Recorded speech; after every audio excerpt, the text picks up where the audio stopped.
Hello guys, today we will see something about chronic otitis media.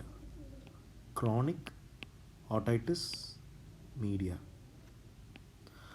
So chronic otitis மீடியான்னு நம்ம எடுத்துக்கிட்டோம்னா இது வந்து ரொம்ப பெரிய topic. It is a very very big topic. So இந்த டாப்பிக்கில் வந்து நம்ம வந்து ஒன் பை ஒன்னாக பார்ப்போம். என்னென்ன பார்க்குறோம் அப்படின்னு பார்த்தீங்கன்னா, first we will see the definition of chronic otitis மீடியானா என்னென்னு பார்ப்போம்.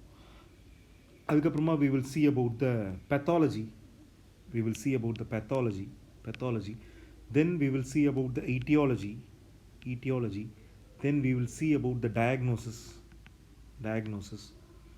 Then we will see about the natural history.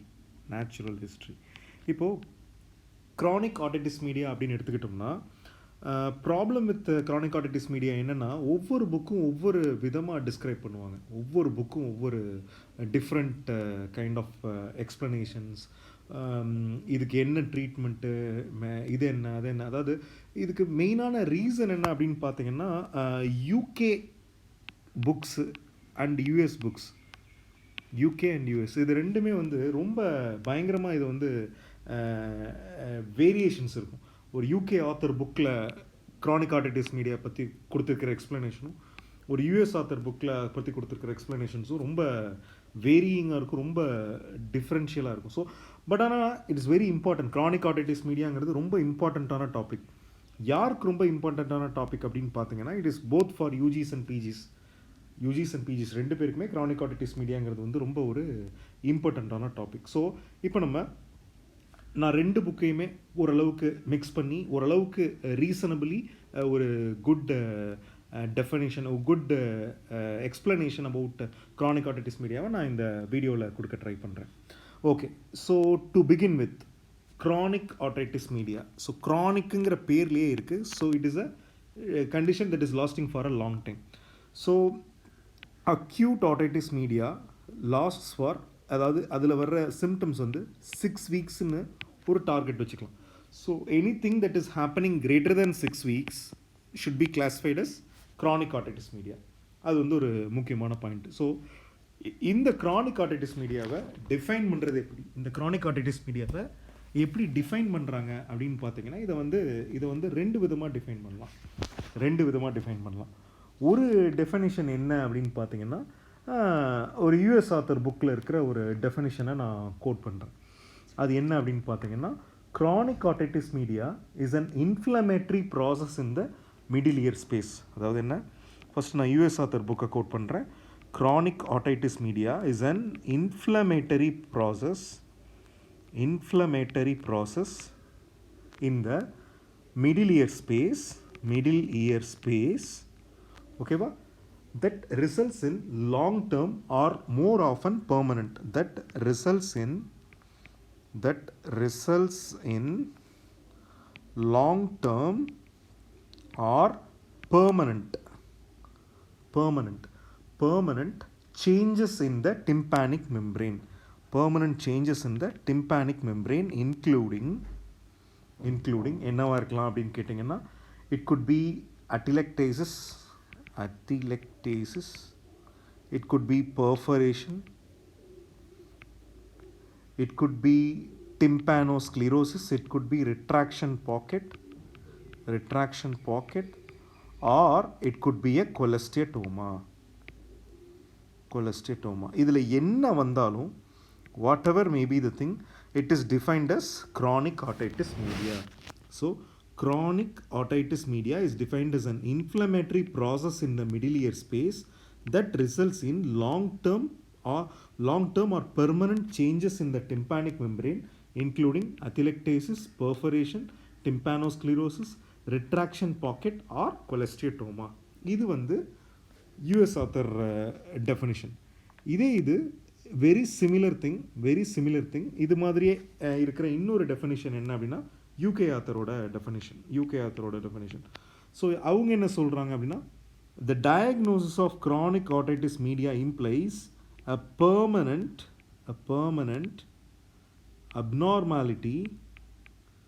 abnormality of pars tensa or pars flaccida, which is most often most often a result of acute otitis media or negative middle ear pressure or OME, otitis media with effusion அப்படின்னு சொல்கிறாங்க. ஓகேவா? இதுதான் வந்து இதில் கொடுத்துருக்கிற definition. இதில் கொடுத்துருக்கிற definition ஒரு யூகே ஆத்தர் புக். இது வந்து நான் யூகே ஆத்தர்னு புக் மீன் பண்ணுறது என்னென்னா ஸ்காட் ப்ரௌன், யூஎஸ் ஆத்தர் புக்குன்னு நான் மீன் பண்ணுறது வந்து ஷாம்போ. இதுதான். ஸோ நம்ம வந்து இதில் ரெண்டையுமே வந்து we can say as a definition of chronic otitis media. So ரெண்டுத்துக்குமே காமனாக இருக்கிற விஷயம் என்ன? It is a definitely a permanent abnormality of the tympanic membrane. அதை தான் ரெண்டுமே சொல்லுது. இது என்ன சொல்லுது? Inflammatory process in the middle ear space that resulting in long term permanent damages to the tympanic membrane. இதெல்லாம் இருக்கலாம். இவங்க என்ன சொல்கிறாங்க?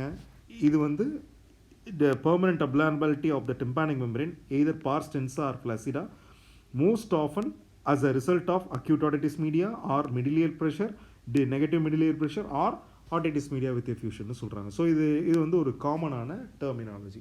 ஓகே, இதுதான் வந்து chronic otitis media. So chronic otitis mediana நமக்கு we have got an idea. Chronic otitis media is an inflammatory process in the middle ear space that results in long-term permanent changes in the tympanic membrane including atelectasis, perforation, tympanosclerosis, retraction pocket, cholesteatoma. இது ரெண்டையும் combine பண்ணிக்கலாம். which is often a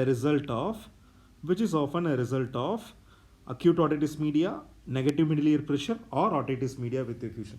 So when you say it together, it's very very very sensible. So இது ரெண்டையும் சேர்த்து சொல்லும்போது it is a very sensible definition of chronic otitis media. ஆனால் most of the teachers எல்லாம் வந்து பார்த்தீங்கன்னா நம்மளுக்கு இப்போ டீச் பண்ணுறவங்க எல்லாருமே they are all little older generation books அவங்க ரெஃபர் பண்ணுறதுனால earlier this chronic otitis media was called chronic suppurative otitis media, CSOM, which is not always mandatorily CSOM. chronic suppurative otitis mediaன்னு அதை வந்து ரொம்ப நாளாக சொல்லணும்னு அவசியமே இல்லை. ஏன் அதை வந்து நம்ம அதை சொல்லணும்னு அவசியமே இல்லை அப்படின்னு கேட்டிங்கன்னா, சப்புரேஷன் அப்படின்னு எடுத்துக்கிட்டிங்கன்னா, சப்புரேட்டிவ் அப்படின்னு சொல்கிறோம் இல்லைங்களா, it is called gathering of pus which is not always mandatory. So ஒரு chronic otitis media வரணும்னா always there should be a gathering of பஸ்ஸுங்கிற நீட் இல்லை. So, for example, when there is a cholesteatoma, there might be a very minimal pus தான் இருக்கும். So minimal bus இருக்கிறதுனால அதனால் அது என்ன சிஎஸ்ஓஎம் இல்லைன்னு ஆகிடுமா? இல்லை, ஆகாது இல்லையா? ஸோ அதனால் சிஎஸ்ஓஎம்ங்கிற டேர்மை வந்து it is completely replaced by COM nowadays. So CSOM அப்படிங்கிறது வந்து ஏர்லியராக நாம் யூஸ் பண்ணிகிட்டு இருந்த terminology. Still it is used in many other books. But still நம்மளுக்கு வந்து சிஎஸ்ஓஎம்னு நம்ம இதை எப்பவும் மீன் பண்ணணும்னு அவசியம் இல்லை. COM is the recent recommendation. ஏன்னா எப்போவுமே பஸ் பயங்கரமாக கேதர் ஆகணும்னு அவசியம் இல்லை. பஸ் கேதர் ஆகாமல் இருக்கிற கண்டிஷன்ஸ் கூட நிறையா இருக்குது. கொலஸ்ட்ரியோட்டோமாவாக இருக்கலாம், ரிட்ராக்ஷன் பாக்கெட்டாக இருக்கலாம், அல்லது அத்திலெக்டேசிஸாக இருக்கலாம். இது எல்லாமே வந்து condition of chronic otitis media தான். ஸோ அதை வந்து நம்ம chronic suppurativன்னு சொன்னோம்னா அது மீனிங்லெஸ் ஆகிடும். ஏன்னா அந்த கண்டிஷன்ஸ்லாம் பெருசாக பஸ்ஸே இருக்காது. ஸோ அதனால தான் சிஎஸ்ஓஎம்ங்கிற terminology is more often it is now replaced by COM. So இப்போ நம்ம அழகாக இந்த டெஃபினிஷனை கீழே எழுதிடுவோம். என்ன டெஃபினிஷன்? chronic otitis mediaவோட definition. So chronic otitis media is an inflammatory process in the middle ear space that results as a long-term or more often permanent change in the tympanic membrane. Okay ba? That could be என்னென்ன? Atelectasis or it could be tympanosclerosis or it could be perforation or it could be retraction pocket formation or it could be cholesteatoma. That is more often a result of a result of, more oftenங்கிறத விட most likely of என்னென்ன acute otitis media, negative middle ear pressure, or otitis media with effusion. So long standing acute otitis media or negative middle ear pressure or otitis media with effusion can slowly progress into chronic otitis media. இதுதான் வந்து definition of chronic otitis media. ஓகேவா? So நாம் இப்போ இவ்வளவு நேரம் பார்த்தது என்ன, definition of chronic otitis media தான். ஸோ அடுத்தது என்ன அப்படின்னு பார்த்தீங்கன்னா, இப்போ வந்து நமக்கு வந்து என்ன புரியணும், classification of otitis media and various synonyms used for otitis media என்னன்னு புரியணும். ஓகேவா? ஸோ என்னென்ன புரியணும், classification of otitis media. Classification. So chronic otitis media அப்படின்னு எடுத்துக்கிட்டோம்னா, chronic otitis media it is classified. நம்மளுக்கு ரொம்ப மோஸ்ட் காமனஸ்ட் திங்கே நான் உங்களுக்கு எக்ஸ்பிளைன் பண்ணுறேன். ஏன்னா there is a classification called Nadal classification ஒன்று இருக்குது. அந்த Nadal classificationங்கிறது வந்து ரொம்ப confusing and it is more often important for a PG standard, post graduate ஸ்டாண்டர்ட்ஸ்க்கு தான் Nadal கிளாஸிஃபிகேஷன் ரொம்ப இம்பார்ட்டன்ட். ஸோ நான் வந்து உங்களுக்கு வந்து எக்ஸ்பிளைன் பண்ணுறது வந்து பார்த்தோம்னா ஸ்காட் ப்ரவுனில் கொடுத்துருக்கிற கிளாஸிஃபிகேஷன் உங்களுக்கு எக்ஸ்பிளைன் பண்ணுறேன். ஸோ ஸ்காட் ப்ரவுனில் கொடுத்துருக்கிற கிளாஸிஃபிகேஷன் வந்து it's more easier to understand. So அந்த கிளாஸிஃபிகேஷன் எக்ஸ்பிளைன் பண்ணுறேன். ஸோ ஸ்காட் ப்ரவுனில் கொடுத்துருக்கிற கிளாஸிஃபிகேஷன் என்ன அப்படின்னு பார்த்தீங்கன்னா, chronic otitis media is classified into number 1. It is called healed otitis media. First இதுக்கு பேர் என்ன, healed otitis media. Number 2, inactive mucosal chronic otitis media. அடுத்தது third point, inactive squamosal chronic otitis media.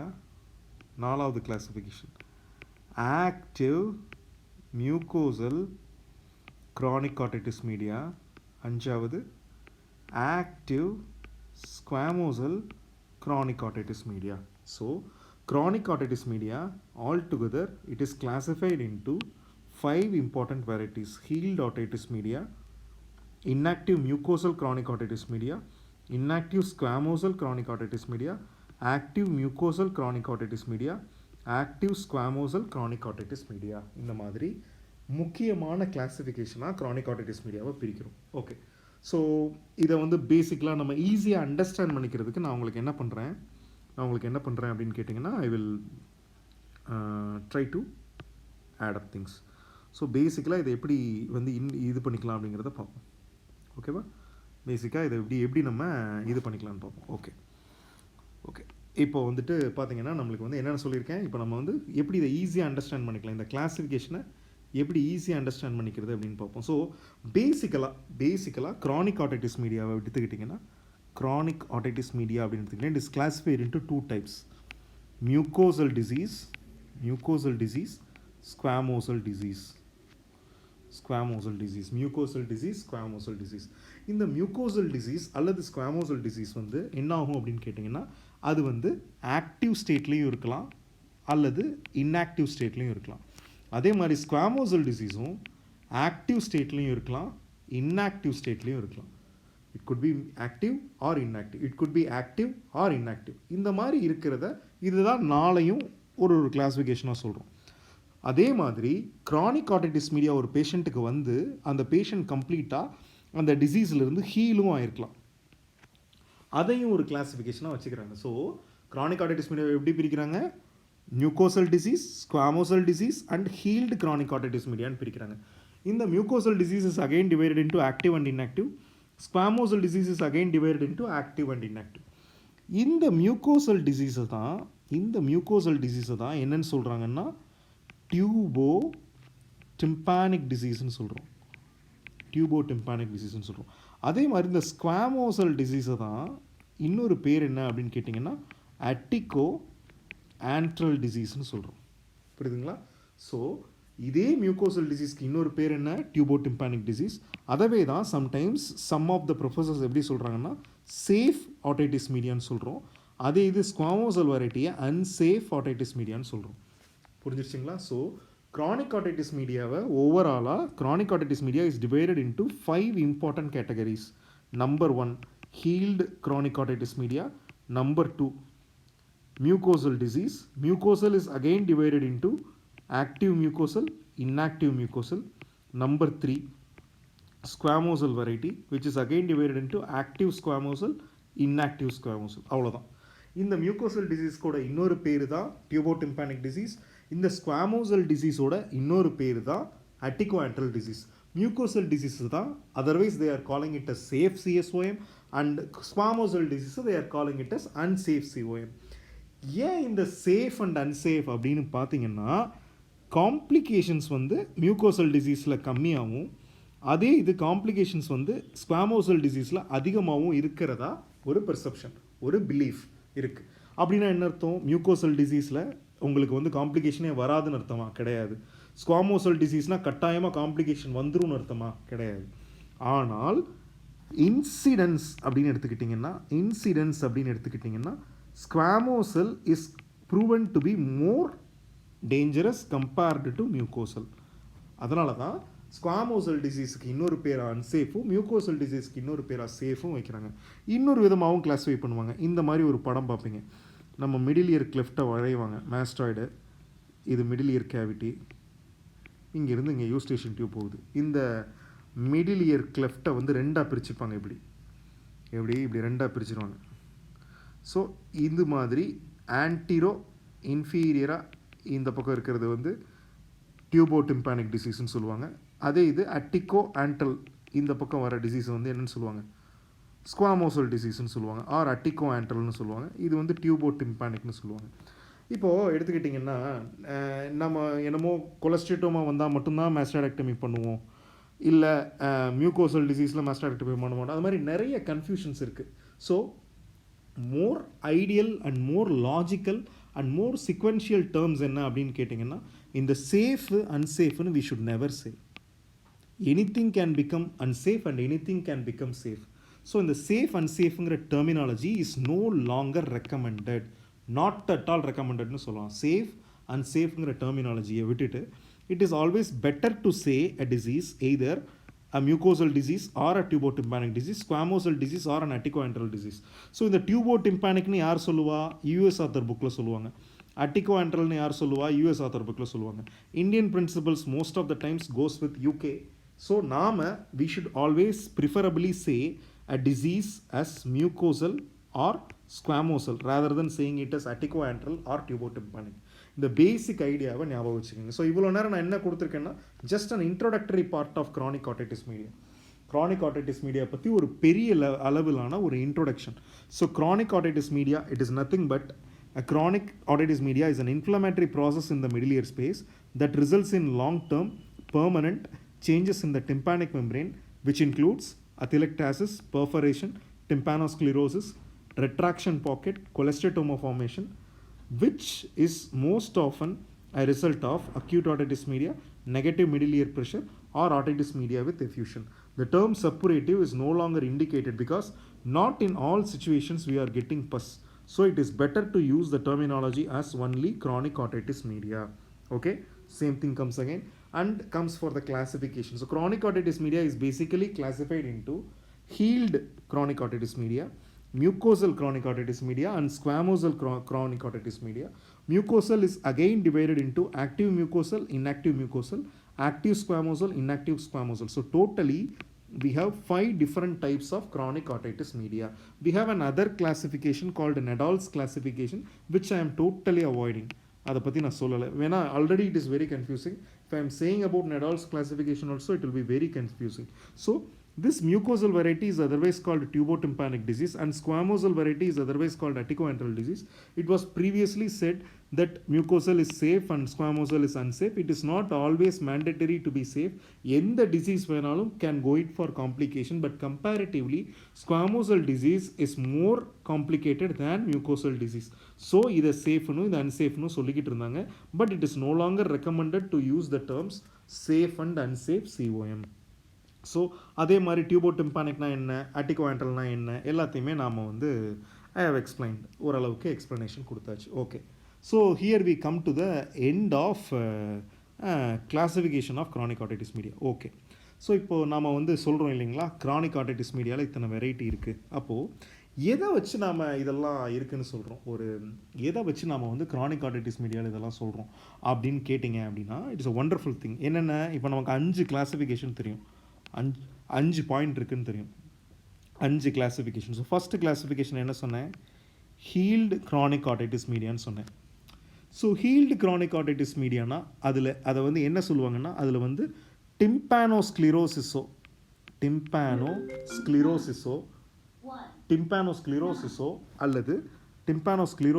அல்லது healed பெர்ஃபரேஷனோ இருந்ததுன்னா அதை வந்து healed chronic otitis மீடியான்னு சொல்லுவோம். அதாவது ஒரு பேஷண்ட்டுக்கு chronic otitis மீடியா வந்துடுது, இன்ஃபெக்ஷன் வருது, இன்ஃபெக்ஷன் ஆனதுக்கப்புறமா அது என்ன ஆகுது, டிம்பானிக் மெம்பரேன் வந்து ரப்ச்சர் ஆகிடுது. அதுக்கப்புறமா அந்த டிம்பானிக் மெம்பரேன் என்ன ஆகுதுன்னா ஆட்டோமேட்டிக்காக அதுவே ஹீல் ஆகிக்குது. அப்படி ஹீல் ஆகிற டிம்பானிக் மெம்பரேனை நாம் பார்த்த உடனே கண்டுபிடிச்சிடலாம். ஓகே, இது பார்க்குறதுக்கு ஹீலான டிம்பானிக் மெம்பரேன் தான் இருக்குது அப்படிங்கிறத நம்மளால் ஈஸியாக கண்டுபிடிக்க முடியும். அந்த மாதிரி நம்ம கண்டுபிடிச்சிட்டோம்னா அதை என்னன்னு சொல்கிறோம், அதை வந்து டிம்பானோஸ்க்ளிரோசிஸ்ன்னு சொல்லுவோம்.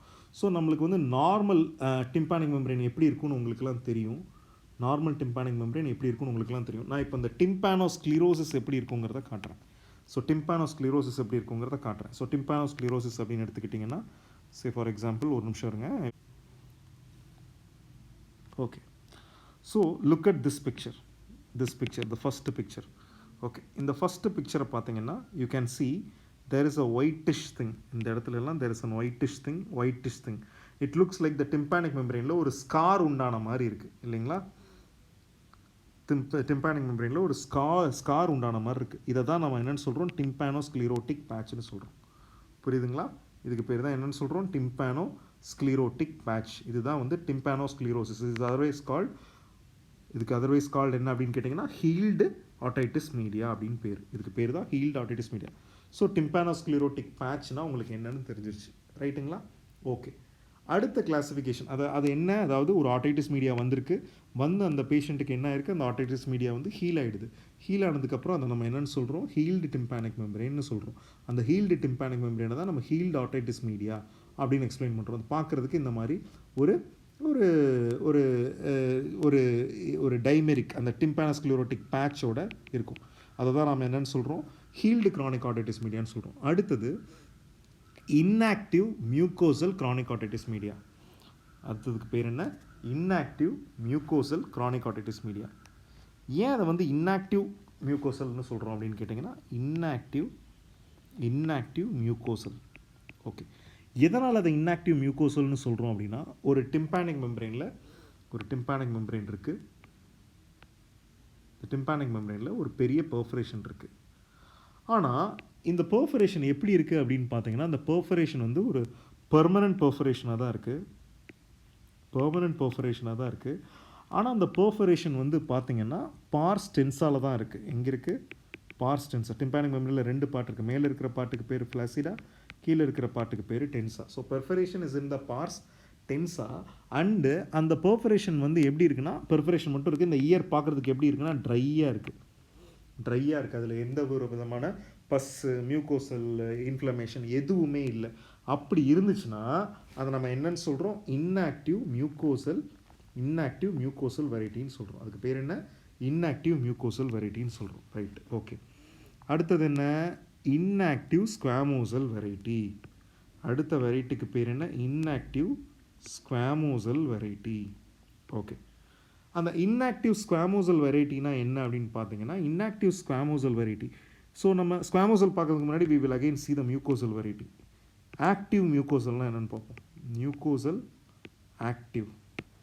ஸோ மியூக்கோசலில் 2 டைப் இருக்குது. ஒன்று வந்து இன்ஆக்டிவ், இன்னொன்று வந்து ஆக்டிவ். ஸோ ஆக்டிவ் மியூக்கோசல்னால் என்னென்னா, ஒரு டிம்பானிக் மெம்பரேன் எடுத்துக்கிறீங்க. அந்த டிம்பானிக் மெம்பரேனில் என்ன இருக்குது, அந்த டிம்பானிக் மெம்பரேனில் ஒரு பெர்ஃபரேஷன் இருக்குது. பெர்ஃபரேஷன் இருந்து ட்ரையாக இருந்தால் அது இன்ஆக்டிவ். அது வந்து வெட்டாக இருக்குது, பஸ்ஸாக இருக்குது, மாய்ஸ்டாக இருக்குது அப்படி இருந்துச்சுன்னா அதை என்னென்னு சொல்கிறோம், அதை வந்து நாம் ஆக்டிவ்னு சொல்கிறோம். இதையும் நம்ம வந்து பிக்சரில் பார்த்தோம்னா இன்னும் பெட்டராக தெரியும். ஸோ மியூக்கோசல் வெரைட்டினா ரெண்டுத்துலேயுமே காமனான விஷயம் என்ன, பார்ஸ் டென்ஸால் தான் ப்ராப்ளம் இருக்குது. பார்ஸ் டென்ஸால் பெர்ஃபரேஷன் இருந்து ட்ரையாக இருந்தால் அது இன்ஆக்டிவ், பார்ஸ் டென்ஸால் பெர்ஃபரேஷன் இருந்து அது வெட்டாக இருந்தால் அது ஆக்டிவ். மிடிலியர் மியூக்கோசா எடிமேட்டஸாக இருந்தால் அது வந்து ஆக்டிவ். மிடிலியர் மியூக்கோசா எடிமேட்டஸாக இருந்தால் அது வந்து ஆக்டிவ். ஓகே, நான் உங்களுக்கு வந்து அந்த பிக்சருக்கே கூப்பிட்டு போகிறேன். Okay, sorry. Okay, right. இந்த பிக்சரை பாருங்கள்.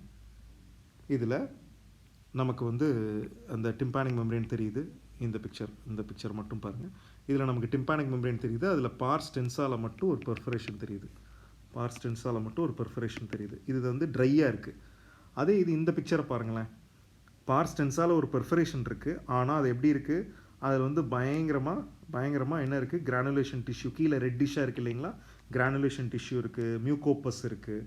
அப்படி இருந்ததுன்னா இது வந்து ஆக்டிவ், இது வந்து இன்ஆக்டிவ். இன்ஆக்டிவ் கிரானிக் ஆர்டைட்டிஸ் மீடியானா இது இன்ஆக்டிவ் மியூக்கோசல் கிரானிக் ஆர்டைட்டிஸ் மீடியா, இது ஆக்டிவ் மியூக்கோசல் ஆர்டைட்டிஸ் மீடியா. ஸோ ரெண்டுத்துக்கும் ஒன்றும் டிஃப்ரென்ஸே இல்லை.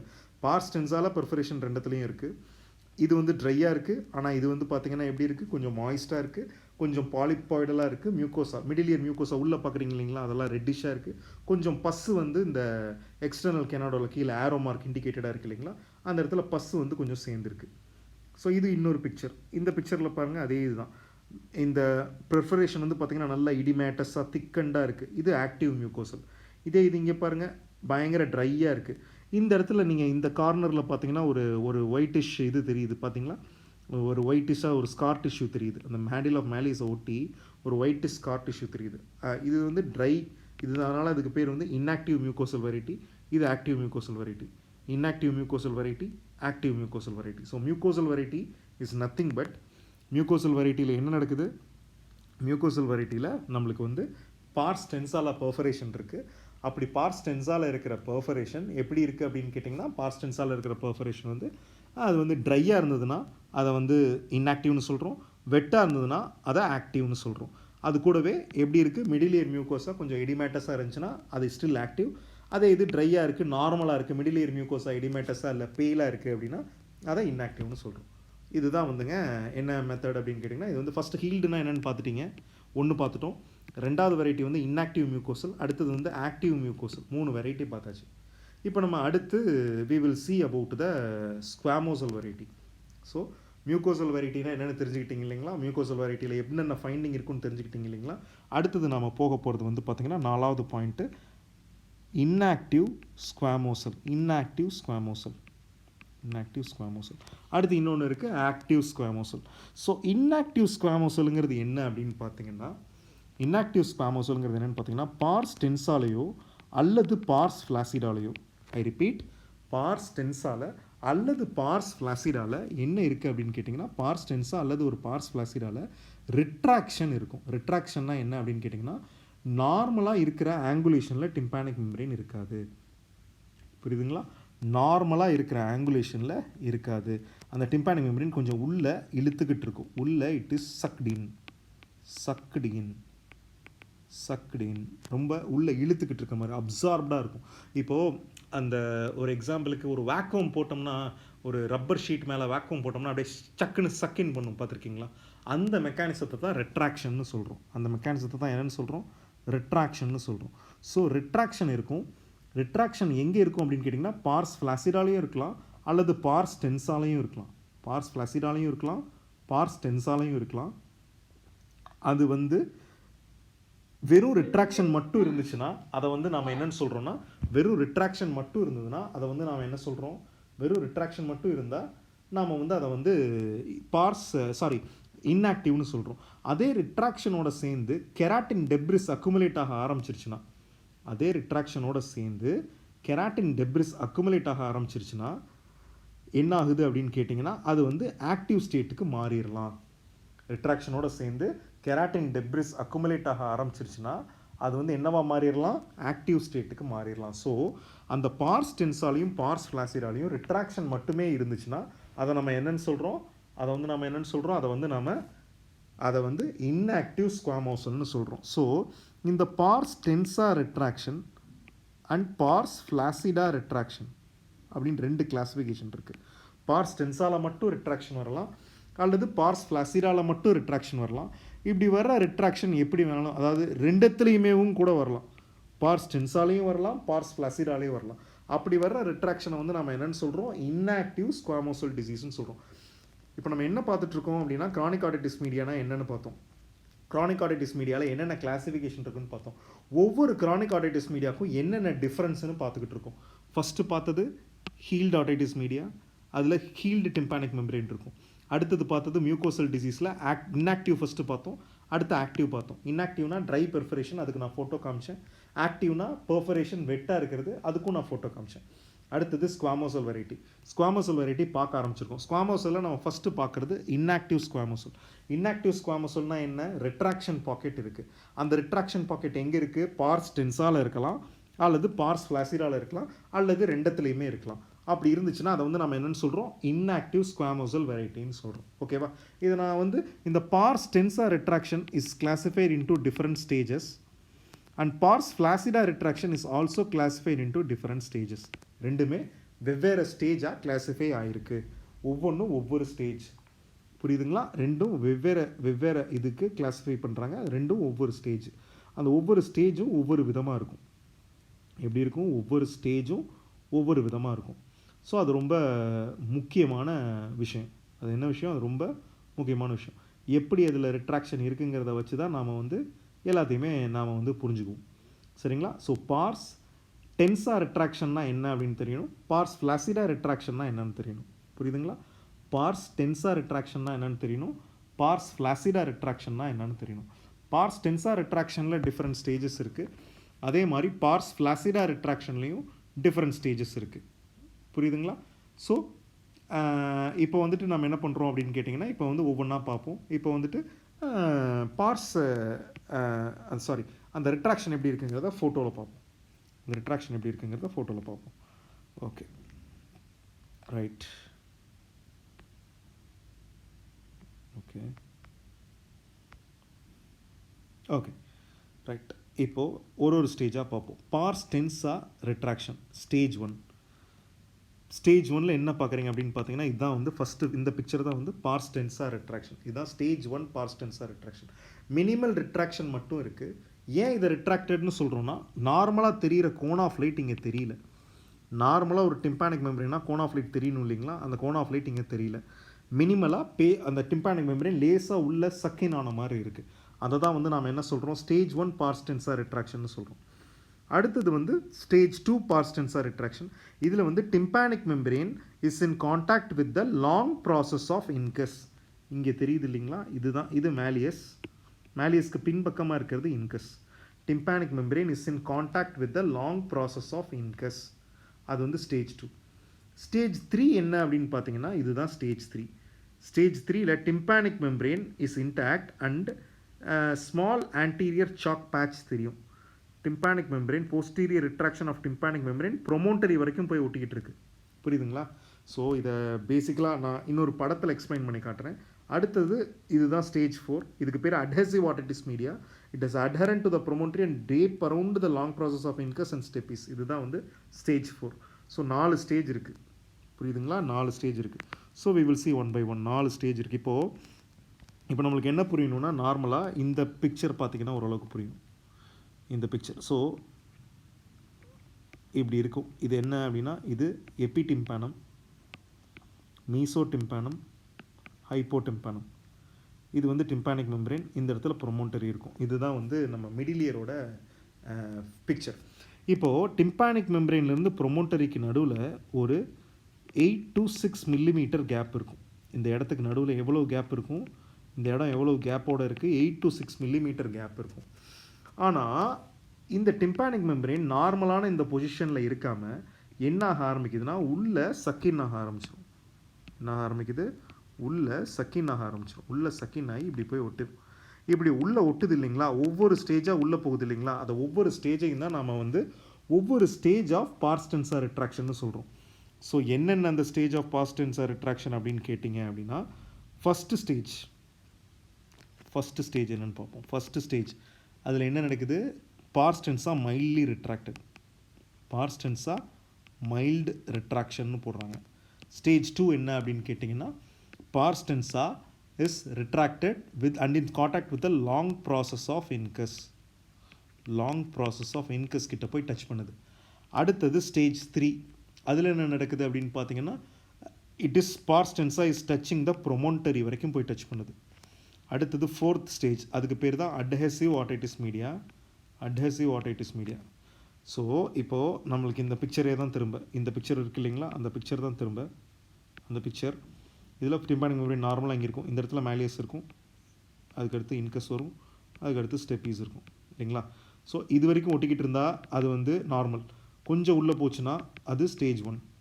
அதே இது நல்லா உள்ளே போய் லாங் ப்ராசஸ் ஆஃப் இன்கஸில் ஒட்டிச்சுன்னா ஸ்டேஜ் 2, போய் ப்ரொமோண்டரியில் ஒட்டிக்கிச்சுன்னா stage 3.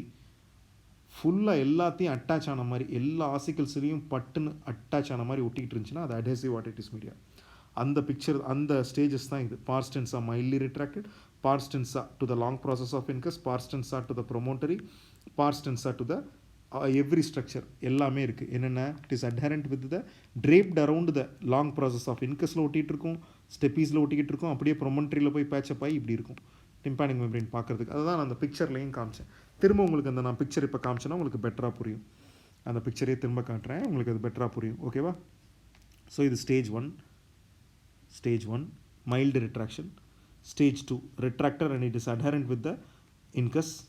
Stage 3 stage 3 it is adherent to the promontory. அதுக்கு அடுத்தது ஸ்டேஜ் 4 இப்போ பார்த்தீங்கன்னா மேலியஸ் தெரியுது, இன்கஸ் தெரியுது, ஸ்டெப்பீஸ் தெரியுது, ப்ரொமோண்டரி தெரியுது, ஃபுல்லாக போய் கம்ப்ளீட்டாக பிளாஸ்டர்டாக இருக்குது. இதை தான் வந்து ஸ்டேஜஸ் ஆஃப் பாஸ்ட் டென்ஸாக ரிட்ராக்ஷன் சொல்கிறோம். புரியுதுங்களா? ஸோ இப்போ நம்ம பார்த்துருக்கிறது என்ன? பாஸ்ட் டென்ஸாக ரிட்ராக்ஷன், பாஸ்ட் டென்ஸாக ரிட்ராக்ஷன் தான் இது எல்லாமே. இதே மாதிரி there is another condition called pars flaccida retraction. This is more important. pars tensa retraction காட்டிலும் இது வந்து மோர் இம்பார்ட்டன்ட். ஏன்னா டிம்பானிக் மெம்பரேன் நம்மளுக்கு தெரியும், அதில் 2 பார்ட் இருக்குன்னு தெரியும். மேலே இருக்கிற பார்ட்டுக்கு பேர் பார்ஸ் ஃப்ளாசிடா, கீழே இருக்கிற பார்ட்டுக்கு பேர் பார்ஸ் டென்ஸா. பார்ஸ் டென்ஸா மட்டும் ரிட்ராக்ட் ஆச்சுன்னா அதுக்கு 4 ஸ்டேஜ் இருக்குது. அதே மாதிரி பார்ஸ் ஃப்ளாசிடா ரிட்ராக்ஷனுக்கு ஒரு 4 ஸ்டேஜ் இருக்குது. பார்ஸ் ஃப்ளாசிடா ரிட்ராக்ஷனுக்கு ஒரு 4 ஸ்டேஜ் இருக்குது. ஸோ இது ரெண்டையும் நீங்கள் நல்லா ஞாபகம் வச்சுக்கணும், அது ரொம்ப ரொம்ப முக்கியம். ஸோ பார்ஸ் ஃப்ளாசிடாவில் இருக்கிற 4 ஸ்டேஜஸ் ஆஃப் ரிட்ராக்ஷன் என்ன அப்படின்னு பார்த்தீங்கன்னா, பார்ஸ் ஃப்ளாசிடாவில் இருக்கிற 4 ஸ்டேஜஸ் ஃபஸ்ட்டு ஸ்டேஜ் என்ன அப்படின்னு கேட்டிங்கன்னா, சிம்பிள் அட்டிக் டிம்பிள். செமல்ல ரைமிங்காக இருக்குது. சிம்பிள் அட்டிக் டிம்பிள். ஸ்டேஜ் 2 என்ன அப்படின்னு கேட்டிங்கன்னா, adherent to neck of malleus, neck of malleus. அடுத்தது ஸ்டேஜ் 3. ஸ்டேஜ் 3 என்ன அப்படின்னு கேட்டிங்கன்னா, it is retraction of pars flaccida, part of retraction is out of view. Retraction of pars flaccida and part of retraction is out of view. நம்மளால் எவ்வளவு தூரத்துக்கு retract ஆகிருக்கு அப்படிங்கிறத பார்க்க முடியாது. அடுத்தது ஸ்டேஜ் 4. ஸ்டேஜ் 4 என்ன? இதுதான் most dangerous. Erosion of bony attic wall and part of retraction is completely out of view. But எல்லாத்துலேயும் ரொம்ப இம்பார்ட்டண்ட்டாக கவனிச்சிங்கன்னா, எவ்வளவு தான் ரிட்ராக்ஷன் நடந்திருந்தாலும் பெர்ஃபரேஷன் ஒன்று இருக்காது, அல்லது பெர்ஃபரேஷன் இருக்கலாம், பெர்ஃபரேஷன் ஒன்று மேக்ஸிமம் இருக்காது. அதுவும் இல்லாமல் இது எதுலேயுமே பஸ்ஸுன்னு ஒன்று இருக்கவே இருக்காது. அதனால தான் இந்த டைப் ஆஃப் க்ரானிக் ஆட்டைட்டிஸ் மீடியாவை என்னென்னு சொல்கிறோம்னா, inactive but it is a squamosal variety of chronic otitis மீடியான்னு சொல்கிறோம். புரியுதுங்களா? ஸோ பெர்ஃபரேஷன் வந்துருச்சுனாலே, பார்ஸ் டென்ஸால் பெர்ஃபரேஷன் வந்துருச்சுனாலே அதை நம்ம என்னென்னு சொல்கிறோம்? மியூகோசல் டிசீஸ்ன்னு சொல்கிறோம். அதே இது இப்போ பார்ஸ் ஃப்ளாசிடாவில் பெத்தாலஜி இருந்துச்சுன்னா அது மோஸ்ட் ஆஃப் த டைம்ஸ் அட்டிகோஆண்ட்ரலில் தான் இருக்கணும். பட் ஸ்டில் பார்ஸ் டென்ஸால் வர்ற பெர்ஃபரேஷனை வச்சு நாம் வந்து அது ஆக்டிவாக இன்ஆக்டிவாக அப்படின்னு நம்ம ஏற்கனவே பார்த்துட்டோம். அதே மாதிரி ஸ்குவாமோசல் வெரைட்டி அப்படின்னு எடுத்துக்கிட்டிங்கன்னா, ஸ்குவாமோசல் வெரைட்டியில் 2 இருக்குது, இன்ஆக்டிவ், ஆக்டிவ். இன்ஆக்டிவ்ங்கிறது ரிட்ராக்ஷன் தான். அந்த ரிட்ராக்ஷன் வந்து டென்ஸாலையும் இருக்கலாம், ஃப்ளாசிடாலையும் இருக்கலாம். அதுதான் நீங்கள் நல்லா புரிஞ்சுக்கணும். டென்ஸால் இருக்கிற ரிட்ராக்ஷன் 4 ஸ்டேஜ் இருக்குது, ஃப்ளாசிடாவில் இருக்கிற ரிட்ராக்ஷனுக்கு 4 ஸ்டேஜ் இருக்குது. இந்த டென்ஸால் இருக்கிற ரிட்ராக்ஷனுக்கும் ஃப்ளாசிடாவில் இருக்கிற ரிட்ராக்ஷனுக்கும் ஒரு கிளாஸிஃபிகேஷன் இருக்குது. இந்த பார்ஸ் டென்ஸா ரிட்ராக்ஷனோட கிளாஸிஃபிகேஷன் பேர் என்ன அப்படின்னு கேட்டிங்கன்னா சேட்ஸ் கிளாஸிஃபிகேஷன். சேட். ஃப்ளாசிடாவில் இருக்கிற ரிட்ராக்ஷனுக்கு கிளாஸிஃபிகேஷன் பேர் என்னன்னு கேட்டிங்கன்னா டாஸ் கிளாஸிஃபிகேஷன். ஸோ இந்த பார்ஸ் ஃப்ளாசிடா ரிட்ராக்ஷன் ஃபோட்டோஸ் நான் காட்டலை, அதை நான் காட்டுறேன், ஃபோட்டோஸ் காட்டுறேன். இப்போ வந்து எஸ் இதுதான் இப்போ பார்த்தீங்கன்னா இதுதான் ஃபஸ்ட்டு ஸ்டேஜ் ஒன் மேலால் பார்க்குறீங்க இல்லைங்களா, அதான் வந்து ஸ்டேஜ் 1. இங்கே பார்த்தீங்கன்னா மேலால் அந்த ஹெட் ஆஃப் த மேலியஸ்க்கு மேலே குட்டியாக ஒரு டிம்பிள் இருக்குது. அந்த டிம்பிளுக்கு பேர் தான் என்னது அப்படின்னு கேட்டிங்கன்னா சிம்பிள் அட்டிக் டிம்பிள். இது ஸ்டேஜ் 2. இதில் வந்து என்ன நடக்குது, retraction and it is adherent to neck of malleus. அடுத்தது ஸ்டேஜ் 3. இதில் வந்து ரிட்ராக்ஷன் பார்ட் வந்து அவுட் ஆஃப் வியூ. உங்களுக்கு தெரியுதுங்களா, மேலியஸை வந்து ஃபுல்லாக மேலியஸோட ஹெட்டை உங்களால் ஃபுல்லாக பார்க்க முடியுது, ஆனால் அதுக்கு மேலேயும் கொஞ்சம் எரோடாகி போகிற மாதிரி இருக்குது. பட் ஆனால் ஃபுல்லாக நமக்கு க்ளீனாக தெரியல. இது பாருங்கள், இட் இஸ் கம்ப்ளீட்லி அட்டிக் ஃபுல்லாக ரிட்ராக்டடாக இருக்குது. டெஃபினட்டாக பார்க்குறதுக்கு அந்த போனி எரோஷன் கூட இருக்கிற மாதிரி இருக்குது. ஏன்னா அந்த இடத்துல நம்மளுக்கு வந்து போன் இருக்கிற மாதிரியே தெரில. அந்த இடத்துல டிம்பானிக் மெம்பரின் கம்ப்ளீட்டாக சக்டின் ஆன மாதிரி இருக்குது. அந்த இடத்துல போன் இருக்கிற மாதிரியே தெரில. போன் இருந்தால் நார்மலாக இருக்கணும் இல்லைங்களா, அந்த மாதிரி இல்லை, கொஞ்சம் சக்டின் ஆன மாதிரி இருக்குது. இதெல்லாம் வந்து போஸ்ட் கிராஜுவேட்ஸ்க்கு தான் ரொம்ப முக்கியம். ஃபர்ஸ்ட் ஆஃப் ஆல் அதை நல்லா புரிஞ்சுக்கோங்க. இது எல்லாத்தையும் நான் வந்து இவ்வளோ க்ளீனாக எக்ஸ்பிளைன் பண்ணுறது என்னென்னா உங்களுக்கு ஒரு ஐடியா தரவாக கிடைக்கணுங்கிறதுக்காக தான் நான் இவ்வளோ டீட்டெயில்டாக எக்ஸ்பிளைன் பண்ணிகிட்ருக்கேன். ஸோ இப்போது என்ன பார்த்துட்ருக்கோம், நம்ம வந்து இன்ஆக்டிவ் ஸ்குவாமோசல் வெரைட்டியில் ரிட்ராக்ஷன்ஸோட கிளாஸிஃபிகேஷன்ஸ் பார்த்துருக்கோம். ஸ்டேஜ் 1, 2, 3 and 4 ஒவ்வொன்றும் எப்படி இருக்கும் அப்படிங்கிறத நான் உங்களுக்கு காமிச்சிக்கிட்டு இருக்கேன். ஒன்று எப்படி இருக்கும் அப்படிங்கிறத காமிச்சிட்டு இருக்கேன். அதுதான் வந்து மெயினாக நீங்கள் தெரிஞ்சிக்க வேண்டிய விஷயம், ரைட்டுங்களா? ஸோ இப்போ நம்ம பார்த்துட்டு இருக்கிற விஷயம் என்ன, பார்ஸ் டென்ஸா ரிட்ராக்ஷன் முடிச்சிட்டோம், பார்ஸ் ஃப்ளாசிடா ரிட்ராக்ஷன் பார்த்துட்ருக்கோம். பார்ஸ் ஃப்ளாசிடா ரிட்ராக்ஷனோட 4 ஸ்டேஜ் என்னென்ன அப்படிங்கிறத உங்ககிட்ட சொல்லிட்டேன். இதுதான் வந்து பார்ஸ் ஃப்ளாசிடா ரிட்ராக்ஷன். ஸோ இவ்வளவு நேரம் நம்ம பார்த்தது வந்து ஜஸ்ட்டு என்ன பார்த்துருக்கோம் இது வரைக்கும், க்ரானிக் ஆர்டைட்டிஸ் மீடியானா என்னென்னு பார்த்துருக்கோம், க்ரானிக் ஆர்டைட்டிஸ் மீடியாவில் என்னென்ன கிளாஸிஃபிகேஷன் இருக்குதுன்னு பார்த்துருக்கோம், க்ரானிக் ஆர்டைட்டிஸ் மீடியாவில் என்னென்ன கிளாஸிஃபிகேஷன் இருக்குதுன்னு பார்த்துருக்கோம். க்ரானிக் ஆர்டைட்டிஸ் மீடியா கிளாஸிஃபிகேஷனில் 3 வெரைட்டி தான் பார்த்து முடிச்சு. ஹீல்டு பார்த்துருக்கோம், மியூக்கோசெல்ல ஆக்டிவ் இன்ஆக்டிவ் பார்த்துருக்கோம், ஸ்குவாமோசெல்ல இன்ஆக்டிவ் மட்டும் பார்த்துருக்கோம், ஆக்டிவ் இனிமேல் தான் பார்க்கணும். ஓகே, இதுக்கே உங்களுக்கு ஓரளவுக்கு I think I have saturated you a lot. So இப்போ நம்ம அடுத்து பார்க்க போகிறதுக்கு பேர் என்ன அப்படின்னு கேட்டிங்கன்னா active squamosal variety, active squamosal chronic otitis media. So active chronic otitis media squamosal variety அப்படின்னா அது ரொம்ப சிம்பிள். ஏன் அதை நான் ரொம்ப சிம்பிள்னு சொல்கிறேன்னா, எப்போ நீங்கள் மிடில் இயரை பார்த்து எப்போ நீங்கள் இயர் எக்ஸாமின் பண்ணும்போது அந்த டிம்பானிக் மெம்பரினில் கொலஸ்டியட்டோமா இருக்கோ, எப்போ நீங்கள் டிம்பானிக் மெம்பரினை பார்த்தீங்கன்னாலும் அந்த டிம்பானிக் மெம்பரினில் கொலஸ்டியட்டோமா இருந்துச்சுன்னா it is called active squamosal variety. ரொம்ப சிம்பிள்.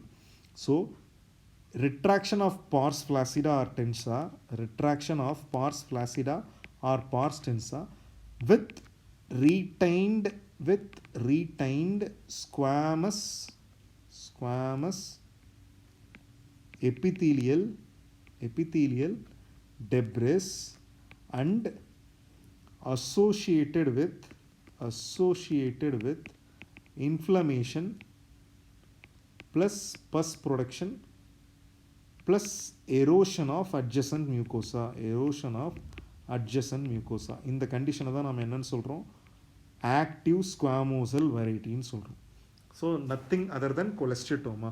ஸோ ரிட்ராக்ஷன் மட்டும் ஃபார்ம் பண்ணியிருக்காது. அந்த ரிட்ராக்ஷனுக்கு அப்புறமா என்ன ஆயிருக்கு, உள்ளுக்குள்ளே எபித்திலியல் டெப்ரிஸை, கெராட்டின் டெப்ரிஸை ஃபுல்லாக டெபாசிட் பண்ண ஆரம்பிச்சிடும். அது டெபாசிட் பண்ணி பெரிய ஒரு பேட்ச் மாதிரி ஃபார்ம் ஆக ஆரம்பிச்சிடும். அப்படி ஃபார்ம் ஆகிற விஷயத்தை தான் நம்ம என்னென்னு சொல்கிறோம், கொலஸ்டியட்டோமா அப்படின்னு சொல்கிறோம். இதை நீங்கள் அந்த பிக்சரில் பார்த்தீங்கன்னா உங்களுக்கு பெட்டராக புரியும். So I will show you a picture. இதெல்லாம் வந்து இந்த ஜஸ்ட் அந்த டிம்பிள் மட்டும் இருக்கிறது.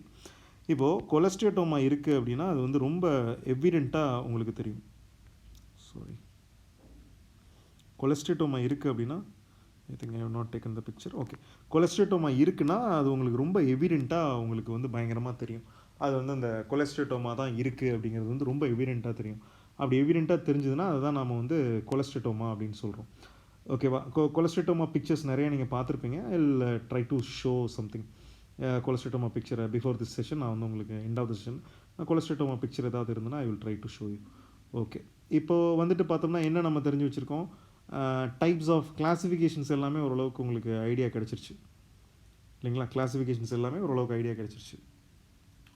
ஸோ ஒரு கிளாஸிஃபிகேஷன் எப்படி இருக்கும், இது இப்போ வந்து நம்ம பார்த்த இந்த பிக்சர் தான். இதே இப்போ அதாவது ஒரு டிம்பானிக் மெம்பரேனில் பார்ஸ்டன்ஸாக ஃப்ளாசிடாக இருக்கும். இந்த இடத்துல மெயினாக ஒரு ஒரு ரிட்ராக்ஷனோடு சேர்ந்து அந்த இடத்துல நல்ல ஒயிட்டாக எபிதீலியல் டெப்ரிஸ் நிறைய இப்படி அக்குமுலேட் ஆயிருந்துச்சுன்னா அதை வந்து என்னென்னு சொல்கிறோம், நம்ம கொலஸ்டேட்டோமான்னு சொல்கிறோம்.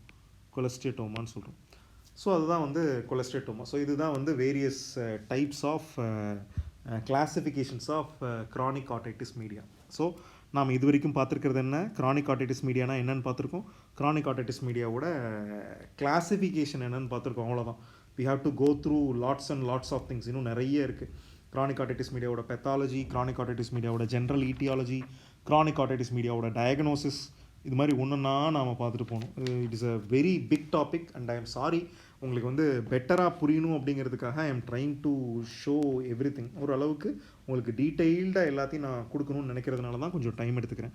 ஐ திங்க் இது வரைக்கும் நான் போன ஃபேஸ் உங்களுக்கு புரிஞ்சிருக்கும்னு நினைக்கிறேன், புரியாமல் இருந்திருக்க வாய்ப்பு இல்லைன்னு நினைக்கிறேன். So if there are any doubts you are always welcome to ask me. So we will slowly move on to the next topic, pathology. இப்போது நம்மளுக்கு என்ன அப்படின்னு கேட்டிங்கன்னா ரொம்ப சிம்பிளாக சொல்லியாச்சு. இப்போ வந்து நம்மளுக்கு வந்து ஈஸியாக இப்போ நீங்களே சொல்லுவீங்க க்ரானிக் ஆர்டைட்டிஸ் மீடியா கிளாஸிஃபிகேஷன் என்ன. Chronic otitis media is classified into healed, mucosal, squamosal. Mucosal again active, inactive. Squamosal again active, inactive. Mucosal active means pus plus perforation. Inactive means only perforation. Active means cholesteatoma. Inactive means retraction pocket. Simple. இது வந்து உங்களுக்கு idea கிடச்சிருச்சு இல்லைங்களா? இப்போ நான் என்ன சொல்லி தர போகிறேன் அப்படின்னு பார்த்தீங்கன்னா, ஒவ்வொரு வெரைட்டியும் ஏன் வருது, இன்ஆக்டிவ் மியூக்கோசலுங்கிறது எதனால் வருது, ஆக்டிவ் மியூக்கோசலுங்கிறது எதனால் வருது, அது எப்படி வருது அப்படிங்கிறத நம்ம தெரிஞ்சுக்கிறது தான் வந்து நெக்ஸ்ட் இம்பார்ட்டன்ட் ஸ்டெப். ஸோ எல்லா டெஃபனிஷன்லேயும் நாம் பார்த்துட்டோம். Reason for development of chronic otitis media 3 விஷயங்கள் சொன்னோம். 3 important things. Number 1 acute otitis media, number 2 negative middle ear pressure, number 3 என்னது, நம்பர் 3 என்ன, it is otitis media with effusion. இந்த 3 திங்ஸும் தான் வெரி காமன் பெத்தாலஜின்னு நம்மளால் ஐடென்டிஃபை பண்ணப்பட்ட விஷயம். என்ன அப்படின்னு கேட்டிங்கன்னா, என்ன அக்யூட் ஆர்டைட்டிஸ் மீடியா அல்லது நெகட்டிவ் மிடில் இயர் ப்ரெஷர் அல்லது ஆர்டைட்டிஸ் மீடியா வித் எஃப்யூஷன். இந்த 3 தான் வந்து இந்த எந்த வெரைட்டிஸ் எந்த டிசீஸாக எடுத்துக்கிட்டிங்கனாலும் அது வர்றதுக்கு மெயினான ரீசனாக இருக்கிறது என்ன அப்படின்னு பார்த்தீங்கன்னா, இந்த 3 வெரைட்டியில் இதுதான் வந்து மெயினான ரீசனாக இருக்குது. இப்போது நம்மளுக்கு வந்து என்ன பார்க்க போகிறோம் அப்படின்னு கேட்டிங்கன்னா, இப்போ வந்து எதனால் மியூக்கோசல் வெரைட்டி வருது அப்படின்னு பார்ப்போம். எனக்கு இப்போ என்ன சொல்லணும்னு புரியுதுங்களா? எதனால் மியூக்கோசல் வெரைட்டி வருது அப்படின்னு பார்ப்போம். ஓகே ஒன்று நான் பார்ப்போம். ஃபஸ்ட்டு வந்து என்ன சொல்கிறேன், எதனால், இப்போ அதாவது ஜென்ரல் ஈட்டியாலஜிஸ் பார்ப்போம். ஓகே ஸோ இந்த மியூக்கோசல் இன்ஆக்டிவ் வெரைட்டி அப்படின்னா என்னென்னா பெர்மனன்ட் பெர்ஃபரேஷன். ஆக்டிவ் மியூக்கோசல் வெரைட்டினா என்ன, சரி இப்போது மியூக்கோசல் வெரைட்டி எதனால் வருது அப்படின்னு பார்ப்போம். மியூக்கோசலில் என்ன இருக்குது அப்படின்னு பார்த்தீங்கன்னா, என்ன நடக்குது அப்படின்னு பார்த்தீங்கன்னா, மியூக்கோசல் வெரைட்டியில் என்னென்னா அந்த அந்த க்ரானிக் இன்ஃப்ளமேஷன் நடக்குது.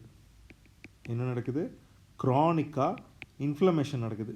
Inflammation that might be because of any thing, acute otitis மீடியாவோ, மிடில் இயர் ப்ரெஷரோ, இல்லை ஆர்டைட்டிஸ் மீடியா வித் எஃப்யூஷனோ, என்ன வேணாலும் இருக்கட்டும். க்ரானிக் இன்ஃப்ளமேட்டரி ப்ராசஸ் நடக்கும்போது என்ன நடக்குது அப்படின்னு பார்த்தீங்கன்னா, அந்த இடத்துல வந்து பயங்கரமாக பஸ்ஸு ப்ரொடியூஸ் ஆகுது. அந்த பஸ்ஸெல்லாம் ஒரு ஸ்டேஜுக்கு மேலே டென்ஷனை கண்ட்ரோல் பண்ண முடியாமல் ரப்ச்சர் ஆகி வெளியில் வருது. வெளியில் வந்ததுக்கப்புறமா அந்த டிம்பானிக் மெம்பரேன் எப்படி டிம்பானிக் மெம்பரேனை ரப்ச்சர் பண்ணிட்டு தான் பஸ் வெளியில் வந்திருக்கும். அப்படி வெளியில் வந்தோடனே அந்த டிம்பானிக் மெம்பரேன் இருக்குது இல்லைங்களா, அந்த டிம்பானிக் மெம்பரேன் ரப்ச்சர் ஆகி வந்தது, it will heel.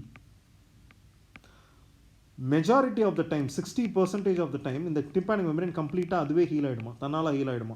But sometimes என்ன ஆகுனா, அது ஹீல் ஆகாமல் ஒரு பெர்மனண்ட் ஒரு பெர்ஃபரேஷனாக அது வந்து பேட்சாக வந்து நின்றுக்குது. அப்படி பேட்சாக நிற்கிறது தான் இந்த மியூக்கோசல் வெரைட்டி வர்றதுக்கு காரணம். புரியுதுங்களா? இந்த மியூக்கோசல் வெரைட்டி வர்றதுக்கு காரணம். இந்த மியூக்கோசல் வெரைட்டி இந்த மாதிரி ட்ரை பெர்ஃபரேஷனாகவே சம்டைம்ஸ் நின்றுக்கும். சம்டைம்ஸ் என்ன பண்ணும் அப்படின்னா, இந்த இன்ஃப்ளமேட்டரி ப்ராசஸ் கண்டினியூ ஆகிட்டே இருக்கும். இன்ஃப்ளமேட்டரி ப்ராசஸ் வந்து என்ன ஆகும், கண்டினியூ ஆகிட்டு என்ன பண்ணுன்னா, அது அப்படியே கொஞ்சம் கொஞ்சமாக மிடில் இயர் கேவிட்டிக்குள்ளே இருக்கிற செல்ஸை மாடிஃபை பண்ணும். மிடில் இயர் கேவிட்டிக்குள்ளே நார்மலாக இருக்கிற செல்ஸை மாடிஃபை பண்ணி அது எல்லாமே செக்ரீட்டிங் கிளாண்டுலர் செல்ஸாக மாற்றி என்ன பண்ணும், இன்னும் நிறைய செக்ரீஷன்ஸை ப்ரொடியூஸ் பண்ணும். அப்படி நிறைய செக்ரீஷன்ஸ் ப்ரொடியூஸ் பண்ண என்னவாகும்னா, அதில் நிறைய inflammatory mediators, inflammatory mediators, RANKL ligand, TNF alpha, interleukin alpha எல்லாமே ப்ரொடியூஸ் ஆகும். நிறையா ப்ரொடியூஸ் ஆகும். ப்ரொடியூஸ் ஆகி என்ன பண்ணும், அந்த இடத்துல நிறைய பாக்டீரியா க்ரோ ஆகும். பாக்டீரியா ஓவர் க்ரோ ஆகும். இது மாதிரி எல்லாம் நடந்ததுன்னா அதை வந்து ஆக்டிவ் மியூக்கோசல்னு சொல்லுவோம். இந்த ப்ராசஸ் எல்லாம் எதுவுமே நடக்காமல் பெர்ஃபரேஷனோட நின்றுச்சுன்னா அதை இன்ஆக்டிவ் மியூக்கோசல்னு சொல்லுவோம். ஸோ இன்ஆக்டிவ் மியூக்கோசல் ஏன் வருதுன்னு ஒரு ஐடியா இருக்குது, ஆக்டிவ் மியூக்கோசல் ஏன் வருதுன்னு ஒரு ஐடியா இருக்குது. எல்லாமே அந்த டிசீஸ் ப்ராசஸ் எப்படி எடுத்துக்குதோ அந்த மாதிரி தான் போகும். ஸோ இதே மாதிரி ஸ்குவாமோசல் வெரைட்டிக்கு வருவோம். ஸ்குவாமோசல் வெரைட்டி வந்து நம்ம டிஸ்கிரைப் பண்ணும்போது என்ன பண்ணுறோம் அப்படின்னு பார்த்தீங்கன்னா, ஸ்குவாமோசல் வெரைட்டி வந்து இது மட்டும் இல்லை. ஸ்குவாமோசல் வெரைட்டியை பற்றி சொல்லும்போது என்ன பண்ணுறாங்கன்னா, மெயினான ரீசன் ஃபார் ஸ்குவாமோசல் வெரைட்டி என்ன அப்படின்னு கேட்டிங்கன்னா, மிடில் இயர் ப்ரெஷர் நெகட்டிவாக இருக்கிறது தான். மிடில் இயர் ப்ரெஷர் வந்து நெகட்டிவாக இருக்கிறது தான் மெயினான reason for squamosal variety. Okay, middle ear pressure நெகட்டிவாக இருந்துட்டால் என்ன பிரச்சனை, என்ன நடக்குது அப்படின்னு பார்த்தீங்கன்னா, அந்த நான் சொன்னது தான், டிம்பானிக் மெம்பரேன் உள்ள சக்கின் ஆகுது, உள்ள இன்வாஜினேட் ஆகுது. அப்படி இன்வாஜினேட் ஆகிட்டு என்ன ஆகுதுன்னா, நிறைய தியரிஸ் சொல்கிறாங்க. ரிட்ராக்ஷன் பாக்கெட்ஸ் ஃபார்ம் ஆகுது. அந்த ரிட்ராக்ஷன் பாக்கெட் ஃபார்மேஷன் தியரின்னு ஒன்று இருக்குது. Retraction pocket formation theory which was described by Bezold. அதுக்கப்புறமா பேசல் செல் ஹைப்பர்பிளேஷியான்னு ஒரு தியரி இருக்குது.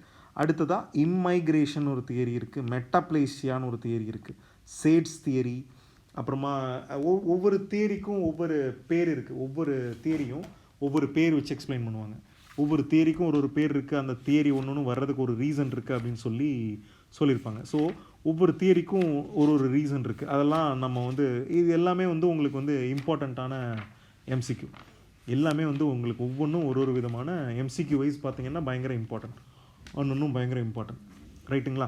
ஸோ அதை வந்து நம்ம வந்து என்னென்ன தியரி அப்படின்றத ஜஸ்ட் ஒரு சிம்பிளாக வி வில் see it. என்னென்ன தியரி இருக்குது அப்படிங்கிறத பார்த்துக்குவோம். என்னென்ன தியரி, நேம்டு தியரி அப்படின்னு கேட்டிங்கன்னா, கன்ஜெனிட்டல் செல் ரெஸ்ட் தியரின்னு ஒன்று இருக்குது. That is responsible for congenital cholesteatoma. நான் என்னென்னு எக்ஸ்பிளைன் பண்ணுறேன். அடுத்தது விட்மேக்ஸ் தியரின்னு ஒன்று இருக்குது, which is postero superior retraction pocket theory. Ruedi's தியரின்னு ஒன்று இருக்குது, which is basal cell hyperplasia. நான் ஏற்கனவே சொன்னதான், பேசல் செல் ஹைப்பர்பிளேஷியாவுக்கு பேர் வந்து ருடீஸ் தியரி. அடுத்தது வந்து எபித்திலியல் இமிக்ரேஷன் சொல்கிறீங்களா, இன்வேஷன். அது வந்து பார்த்திங்கன்னா ஹேப்மேன்ஸ் தியரி. மெட்டாப்ளேஷியாவுக்கு பேர் வந்து சேட்ஸ் தியரி. ஸோ இது மாதிரி நிறையா தியரிஸ் இருக்குது. ஒவ்வொன்றும் ஒரு தியரி. ஒவ்வொரு தியரி என்னன்றது உங்களுக்கு ஒரு முக்கியமான எம்சிக்கு. ஓகே, ஸோ இந்த நெகட்டிவ் மிடில் இயர் ப்ரெஷர் தான் மெயினான ரீசன். என்ன அப்படின்னு கேட்டிங்கன்னா, negative middle ear pressure develop ஆகுது. அதனால் ரிட்ராக்ஷன் பாக்கெட் டெவலப் ஆகுது. ரிட்ராக்ஷன் பாக்கெட் டெவலப் ஆன உடனே என்ன ஆகுதுன்னா, எக்ஸ்டர்னலாக இருக்கிற எக்ஸ்டர்னல் ஆடிட்டரி கெனாலில் இருக்கிற ஸ்கின்னு வந்து அப்படியே உள்ளே வந்து என்ன ஆகுதுன்னா மைக்ரேட் ஆகி அந்த ஸ்கின்னு போய் அந்த இடத்துல போய் உட்கார ஆரம்பிச்சு அந்த இடத்துல பெரிய ஸ்குவாமஸ் எபித்திலியல் டெப்ரிஸை ஃபார்ம் பண்ணிடுது. அப்படி பெரிய ஸ்குவாமஸ் எபித்திலியல் டெப்ரிஸ் ஃபார்ம் ஆகிறதுனால என்ன ஆகுது, அந்த இடத்துல வர ஸ்ட்ரக்சருக்கு பேர் தான் கொலஸ்டியோட்டோமா. இப்போது இந்த எபித்திலியல் டெப்ரிஸ் டெபாசிட் ஆகாமல் இருந்துருச்சுன்னா அது inactive stage. Epithelial debris deposit ஆக ஆரம்பிச்சிருச்சுன்னா அது ஆக்டிவ் ஸ்டேஜ். கொலஸ்டியோட்டோமான்னு ஒன்று பார்த்துட்டோம்னாலே it is called active squamosal disease. Cholesteatoma பார்க்காம வெறும் ரெட்ராக்ஷன் மட்டும் இருக்குன்னா it is called inactive squamosal disease. புரிஞ்சிருச்சுங்களா? ஸோ இதுதான் வந்து pathology of each types. Mucosal டிசீஸோட பெத்தாலஜி எக்ஸ்பிளைன் பண்ணிட்டேன், ஸ்குவாமோசல் டிசீஸோட பெத்தாலஜி எக்ஸ்பிளைன் பண்ணிட்டேன். இது ரெண்டும் தான் வந்து முக்கியமான விஷயம், ரைட்டுங்களா? ஓகே, இதெல்லாம் போக ஒரு காமனஸ்ட் ஈட்டியாலஜிஸ் என்னென்ன நம்ம ஏற்கனவே பார்த்துட்டோம். என்னென்ன பார்த்தோம்? இப்போ வந்து நம்ம ஓவராலாக ஒரு சின்ன ரொம்ப நேரமாக ஹிஸ்ட்ரி இது தியரியே பேசிகிட்டு இருக்கோம். ஒரு சாதாரணமாக ஒரு ஜென்ரல் ஈட்டியாலஜி ஜெனட்டிக்ஸ் பற்றி கொஞ்சம் பார்ப்போம். இந்த கிரானிக் ஆர்டைட்டிஸ் மீடியா எடுத்துக்கிட்டிங்க இல்லைங்களா, இதுக்கு மெயினான ரீசன்ஸ் என்ன அப்படின்னு பார்த்துட்டோம்னா ஏஓஎம் சொன்னோம், ஓஎம்இ சொன்னோம் இல்லைங்களா. ஜெனட்டிக்கலாக சில பீப்புளில் வந்து கிரானிக் ஆர்டைட்டிஸ் மீடியா ரொம்ப காமனாக இருக்குது. யார்கிட்ட அப்படின்னு பார்த்தீங்கன்னா எஸ்கிமோஸ்னு ஒரு குரூப் இருக்காங்க இல்லைங்களா, அந்த ஐஸ்லாண்ட்லாம் இருப்பாங்க எஸ்கிமோஸ். அதுக்கப்புறமா நியூசிலாண்டில் இருக்கிற மாவோரிஸ் அப்படிங்கிற ஒரு குரூப்பில் இந்த சிஓஎம் ரொம்ப காமனாக இருக்குது. ஆஸ்திரேலியாவில் ஆபோரிஜன்ஸ்னு ஒரு குரூப் இருக்காங்க, அந்த கேங்லேயும் இது ரொம்ப காமன். இந்த மாதிரி இந்த கிரானிக் ஆர்டைட்டிஸ் மீடியா இவங்களெல்லாம் பார்த்தீங்கன்னா ரொம்ப ரொம்ப காமனான ஒரு ஃபீச்சராக நம்மளால் பார்க்க முடியுது. ப்ளஸ் சோஷியோ எக்கனாமிக்கலாக புவர் கண்டிஷனில் இருக்கிறவங்களுக்கு இந்த கிரானிக் ஆர்டைட்டிஸ் மீடியா ரொம்ப காமனாக இருக்குது. இது ஏன்னு தெரில.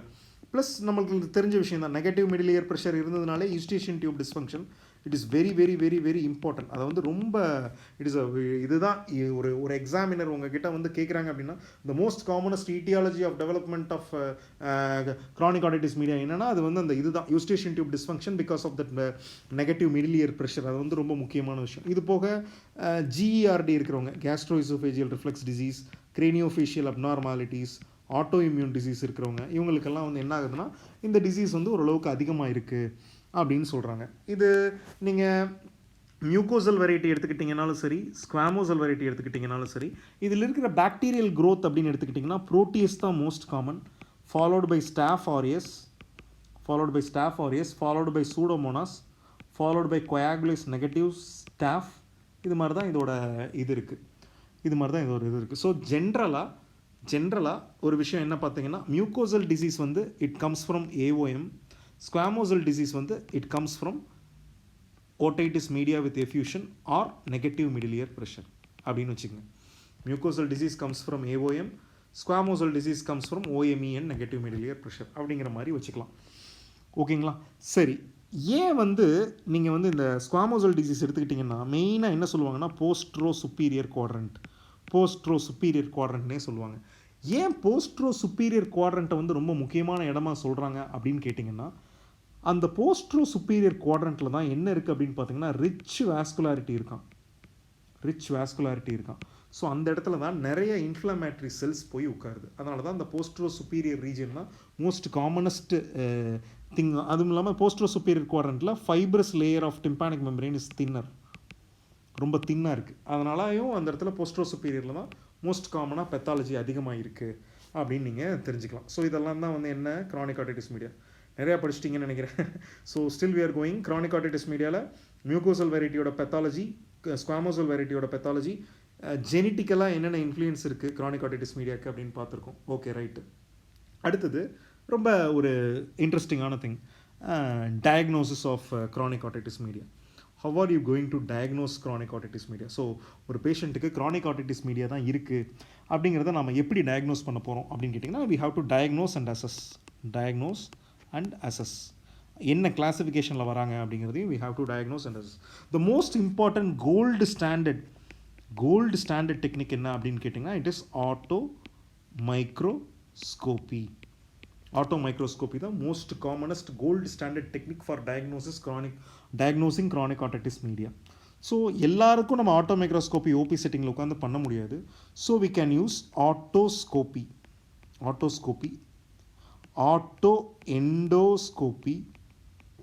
ஆட்டோ எண்டோஸ்கோப்பி அது மாதிரி இதை பண்ணியே நம்ம வந்து ஓரளவுக்கு இந்த இயரை நம்ம ஸ்டடி பண்ணும்போதே we will be able to get an idea இந்த chronic otitis media எதனால் வந்திருக்கு அப்படிங்கிறத நம்மளால் ஓரளவுக்கு we can easily identify. Okay, so அடுத்தது என்னென்னா நீங்கள் ஒரு இயர் எக்ஸாமினேஷன் பண்ணுறீங்க. ப்ரீஆரிக்குலர் ரீஜன், பின்னா, post auricular region, external auditory canal, அதுக்கப்புறமா என்ன பார்ப்பீங்க டிம்பானிக் மெம்பரேன். இது மாதிரி வரிசையாக பார்ப்பீங்க. ஒன்றா எக்ஸாமின் பண்ணிட்டு வரீங்க இல்லைங்களா? ஸோ முக்கியமான எக்ஸாமினேஷன் க்ரானிக் ஆடிட்டிஸ் மீடியாவை பொறுத்த வரைக்கும் என்ன டிம்பானிக் மெம்பரேன். ஸோ அந்த டிம்பானிக் மெம்பரேனில் நாம் என்ன பார்க்கணும், பெத்தாலஜி எங்கே இருக்குன்னு பார்க்கணும். எங்கே இருக்கலாம், பார்ஸ் ஃப்ளாசிடாவில் இருக்கலாம், இல்லைனா பார்ஸ் டென்ஸால் இருக்கலாம். என்ன இருக்கலாம், பார்ஸ் ஃப்ளாசிடாவில் இருக்கலாம், இல்லை பார்ஸ் டென்ஸால் இருக்கலாம். ஏன் நான் இப்படி சொல்கிறேன், மியூக்கோசல் டிசீஸ்னு ஒன்று இருக்குது, ஸ்குவாமோசல் டிசீஸ்னு ஒன்று இருக்குது இல்லைங்களா? மியூக்கோசல் டிசீஸில் ஆக்டிவ் இன்ஆக்டிவ் இருக்குது, ஸ்குவாமோசல் டிசீஸில் ஆக்டிவ் இன்ஆக்டிவ் இருக்குது. மியூக்கோசலில் இன்ஆக்டிவ்னா என்ன, pars tensa perforation plus dry ear. Active மியூக்கோசல்னா என்ன, pars tensa perforation plus wet plus middle ear mucosa oedematous. Squamosal டிசீஸில் ஆக்டிவ்னா என்ன, கொலஸ்டியோட்டோமா. இன்ஆக்டிவ்னா என்ன, it is nothing other than retraction pocket in the pars tensa or pars flaccida. இதுதான். So இது எல்லாத்தையும் நம்ம எப்படி கண்டுபிடிச்சிடலாம், just by looking at the tympanic membrane we will be able to see it is a squamosal disease or a mucosal disease or a healed otitis media, whatever it is. எல்லாத்தையுமே just by examining the tympanic membrane we will be able to absolutely discover. அதுதான் ரொம்ப முக்கியமான விஷயம். So parse டென்ஸால பெத்தாலஜியா அல்ல parse ஃப்ளாசிடால பெத்தாலஜியா அப்படிங்கிறத நம்ம எல்லா parse டென்ஸா பெத்தாலஜியுமே ஸ்குவாமோசல் மியூக்கோசல்னு பிரிச்சிட முடியாது. ஸோ என்னன்ற கண்டிஷனை யூ ஹாவ் டு ஸ்டடி. சும்மா திங்ரால கொடுத்துருக்கிற மாதிரி பார்ஸ் டென்ஸால பெர்ஃபரேஷன் இருக்கா, ஓகே மியூக்கோசல். அதே இது பார்ஸ் டென்ஸால ரெட்ராக்ஷன் இருந்தால் அதுவும் என்ன மியூக்கோசல்னா சொல்லுவீங்க? கிடையாது. பார்ஸ் டென்ஸா பார்ஸ் ஃப்ளாசிடா அப்படிங்கிறதுக்கு ஜட்ஜ்மெண்டலாக இதுதான் அதுதான்லாம் போடக்கூடாது. நீங்கள் நான் சொன்ன மாதிரி ஒவ்வொரு விஷயமும் ரொம்ப தெளிவாக இருக்கணும். என்னென்ன தெளிவாக இருக்கணும்? மியூக்கோசல்ல ஆக்டிவ் இன்ஆக்டிவ், ஸ்குவாமோசல்ல active inactive. So squamosal can present in pars tensa as well as pars flaccida. எங்கே இன்ஆக்டிவ் வெரைட்டி அல்லது ஆக்டிவ் வெரைட்டிலையும் கூட இருக்கலாம். பார்ஸ் டென்ஸாலையும் ரிட்ராக்ஷன் பாக்கெட் வரலாம், பார்ஸ் ஃப்ளாசிடாலையும் ரிட்ராக்ஷன் பாக்கெட் வரலாம். எந்த இடத்துல ரிட்ராக்ஷன் பாக்கெட் வருதோ அதை பொறுத்து தான் கிளாசிஃபிகேஷன். புரியுதுங்களா? பார்ஸ் டென்ஸால வந்துட்டாலே மியூக்கோசல்னு சொல்லக்கூடாது. அதே மாதிரி பார்ஸ் ஃப்ளாசிடால வந்துட்டாலே டெஃபினட்டாக அது ஸ்குவாமோசல் தான், அதில் எந்த டவுட்டும் இல்லை. பார்ஸ் ஃப்ளாசிடால வந்துட்டாலே அது ஸ்குவாமோசல் தான். பார்ஸ் ஃப்ளாசிடால ரிட்ராக்ஷன் வந்தாலும் ஸ்குவாமோசல் தான். பார்ஸ் ஃப்ளாசிடால பெர்ஃபரேஷன் வந்து பெத்தாலஜி வந்தாலும் அது ஸ்குவாமோசல் தான். ஆனால் பார்ஸ் டென்ஸாவை பொறுத்த வரைக்கும் பெர்ஃபரேஷன் மட்டும் இருந்துச்சுன்னா அது மியூக்கோசல், ரிட்ராக்ஷன் பாக்கெட் இருந்துச்சுன்னா அது ஸ்குவாமோசல். இது வந்து ஒரு முக்கியமான டிஃப்ரென்ஸ். இதை தயவு செஞ்சு மிஸ் பண்ணிடாதீங்க, இது ரொம்ப முக்கியமான பாயிண்ட். ஸோ பார்ஸ் டென்ஸாலையா பார்ஸ் ஃப்ளாசிடாலையா எதில் பெத்தாலஜி அப்படிங்கிறத பார்க்க வேண்டியது ரொம்ப ரொம்ப ரொம்ப இம்பார்ட்டண்ட்டான ஒரு ஸ்டெப்பு. அதை பார்க்காம நம்மளால் ஒன்றுமே பண்ண முடியாது. டெஃபினட்டாக அதை நம்ம பார்த்தே ஆகணும். புரியுதுங்களா? ரைட். பார்ஸ் டென்ஸா ரிட்ராக்ஷனுக்கு பேர் சேட்ஸ் தியரி, பார்ஸ் ஃப்ளாசிடா ரிட்ராக்ஷனுக்கு பேர் டாஸ் கிளாசிஃபிகேஷன். ஏற்கனவே சொல்லியாச்சு. ஓகே, இப்போது அடுத்தது பார்த்தீங்கன்னா இந்த பேஷண்ட்ஸ் எல்லாம் எப்படி ப்ரெசென்ட் ஆவாங்க அப்படின்னு கேட்டிங்கன்னா, இந்த பேஷண்ட் எல்லாம் மெயினாக எப்படி ப்ரெசென்ட் ஆவாங்க? இந்த பேஷண்ட்டுக்கெல்லாம் என்ன இருக்கும்? பஸ் டிஸ்சார்ஜ் இருக்கும். அதுக்கப்புறமா என்ன இருக்கும்? ஹியரிங் லாஸ் இருக்கும். அதுக்கப்புறமா என்ன இருக்கலாம்? வெஸ்டிபுலர் பெத்தாலஜிஸ் வரலாம், பெத்தாலஜி வரலாம். இந்த பஸ் அப்படின்னு எடுத்துக்கிட்டிங்கன்னா ரொம்ப ப்ரொஃப்யூஸாக இருக்கும். இதில் மியூக்கோசல்ல. அதே இது ஸ்குவாமோசல்ல ஸ்கேண்டியாக இருக்கும். எப்படி இருக்கும்? ஸ்கேண்டியாக இருக்கும். ஹியரிங் லாஸ் இதில் வந்து பெரிய கிளாசிஃபிகேஷன் ஒன்றும் கிடையாது. But it could B anything. எந்த அளவுக்கு டிசீஸ் பெத்தாலஜி இருக்கோ அந்த அளவுக்கு மோசமாக இருக்கும். ஸோ ஹிஸ்ட்ரி வைஸ் எடுத்துக்கிட்டிங்கன்னா என்னென்ன கண்டிஷன்ஸ்லாம் வரும் அப்படின்னு கேட்டிங்கன்னா அதை எப்படி டிஸ்கிரைப் பண்ணுறாங்கன்னா, பேஷண்ட் எப்படி ப்ரெசென்ட் பண்ணுவாங்கன்னா, ஹியரிங் லாஸ் மெயினாக இருக்கும், ஃபாலோடு பை அட்டோரியா அதாவது ear discharge, followed by otalgia, followed by childhood ear problem. இந்த மாதிரி தான் அவங்களோட ஹிஸ்ட்ரி இருக்கும். ஸோ இது போக வேறு என்ன சொல்லுவாங்க? ரெக்கரண்ட் எபிசோட்ஸ் ஆஃப் யூஆர்ஐ அசோசியேட்டடாக இருக்கும். எதில்? மியூக்கோசல்ல இருக்கும். இதெல்லாம் தான் வேரியஸ் ஹிஸ்ட்ரி வைஸ் இம்பார்ட்டண்ட்டான திங்ஸ். அது போக வெஸ்டிபுலர் அசஸ்மெண்ட் வந்து ரொம்ப முக்கியம். எப்போது அதை நம்ம என்ன பண்ணுவோம்? அது வந்து நமக்கு வந்து ஃபிஸ்டுலா டெஸ்ட் பண்ணி கண்டுபிடிச்சிடலாம், அப்படி இல்லைனா கலோரிக் டெஸ்டிங் பண்ணி கண்டுபிடிக்கலாம். அப்புறமா இதெல்லாம் போக இம்பார்ட்டண்ட்டான இன்வெஸ்டிகேஷன்ஸ் என்னென்னா ஹெச்ஆர்சிடி டெம்போரல் போன், அதுக்கப்புறமா எம்ஆர்ஐ எப்போ இம்பார்ட்டண்ட்னா ஏற்கனவே ஒரு தடவை சர்ஜரி பண்ணி செகண்ட் லுக் சர்ஜரி பண்ணும்போது MRI will give a better picture. So main indication is HRCT temporal bone. Whenever there is a second look surgery, it is better to go for an MRI rather than going for a CT temporal bone. இதுதான் வந்து various things about diagnosing and assessing a patient. இப்போது நான் உங்களுக்கு இன்னொரு முக்கியமான point சொல்ல விரும்புகிறேன். இது வந்து என்ன அப்படின்னு கேட்டிங்கன்னா, அதோட அந்த tympanic membrane it is divided into 4 quadrants. Pars tensa இருக்குது இல்லைங்களா? Pars tensa is divided into 4 quadrants normally. நீங்கள் பெர்ஃபரேஷன் பார்ஸ் டென்ஸால் எக்ஸ்பிளைன் பண்ணும்போது பெர்ஃபரேஷன் மீடியம் ஸ்மால் லார்ஜ்னு சொல்லக்கூடாது. You should say it as 60% occupying pars tensa, 30% of pars tensa is perforated, 90% of pars tensa is perforated அப்படின்னு தான் சொல்லணும். இன்னும் மோர் சென்சிபிளாக என்ன சொல்கிறாங்கன்னா, பார்ஸ் டென்ஸாவை 3 குவாட்ரண்ட்டாக பிரிக்கணும். இங்கே பிக்சரில் கொடுத்துருக்காங்க இல்லைங்களா? Anterior, posterior, inferior. இந்த மாதிரி 3 குவாட்ரண்ட்டாக பிரித்து நாம் எக்ஸ்பிளைன் பண்ணும்போது it will give a better picture rather than இந்த 4 quadrant எக்ஸ்ப்ளனேஷன் அப்படிங்கிறது தான் ஸ்காட் ப்ரௌனில் கொடுத்துருக்கிற explanation. Rather than giving a 4 quadrant picture, நம்ம 3 quadrantராக antero inferior perforation, postero inferior perforation அப்படின்னு நம்ம ஒரு பிக்சர் கொடுத்தோம்னா it will give a better understanding அப்படிங்கிறது தான் அந்த இதில் வந்து எக்ஸ்பிளைன் பண்ணியிருக்காங்க. ரைட்டுங்களா? ஸோ இதுதான் வந்து we have seen something about நம்ம எல்லா பிக்சர்ஸ் என்னென்னவோ அதை காமிச்சிருக்கேன். Okay, right. இப்போ நம்மளுக்கு என்னென்ன வந்திருக்கு? நம்மளுக்கு வந்து we have seen a lots of things about chronic otitis media today. Okay, so very first thing, chronic otitis media ஓட definition. Chronic otitis media is an inflammatory process in the middle ear space that results in long-term or permanent changes in the tympanic membrane including atelectasis, perforation, tympanosclerosis, retraction pocket or cholesteatoma. With is more commonly associated with acute otitis media, middle ear pressure, negative middle ear pressure, or otitis media with effusion. Separating the term should not be recommended. Rather than we have to use the term chronic otitis media. This chronic otitis media is classified into 5 important types. Number 1 healed otitis media, number 2 inactive mucosal, number 3 inactive squamosal, number 4 active mucosal, number 5 active squamosal. அப்புறமா மியூகோசல்னா என்ன, ஸ்குவாமோசல்னா என்ன, அட்டிகோஆண்ட்ரல்னா என்ன, டியூபோடிம்பானிக்னா என்னன்னு explain பண்ணியிருக்கேன். Okay, அப்புறமா healed ஆட்டிட்டிஸ் மீடியானா என்னன்றதை explain பண்ணியிருக்கேன். அதுக்கு நான் பிக்சர்ஸும் காமிச்சிருக்கேன். இன்ஆக்டிவ் மியூகோசல்னா என்னன்றதை எக்ஸ்பிளைன் பண்ணியிருக்கேன். ஆக்டிவ் மியூகோசல்னா என்னென்னு எக்ஸ்பிளைன் பண்ணியிருக்கேன். இன்ஆக்டிவ் ஸ்குவாமோசல்னா என்ன, அதில் பார்ஸ் டென்சா ரெட்ராக்ஷன்னா என்ன, பார்ஸ் ஃப்ளாசிடா ரெட்ராக்ஷன்னா என்ன, அதுக்கு பேர் சேட், இதுக்கு பேர் டாஸ். ஆக்டிவ் ஸ்குவாமோசல் அப்படின்னா என்ன, அதில் என்னென்ன அப்படின்னா என்ன டெஃபனிஷன் என்ன. Retraction pocket in the pars tensa or pars flaccida with retained squamous epithelial debris associated with inflammation, pus and erosion of adjacent mucosa அப்படிங்கிறது தான் definition of cholesteatoma.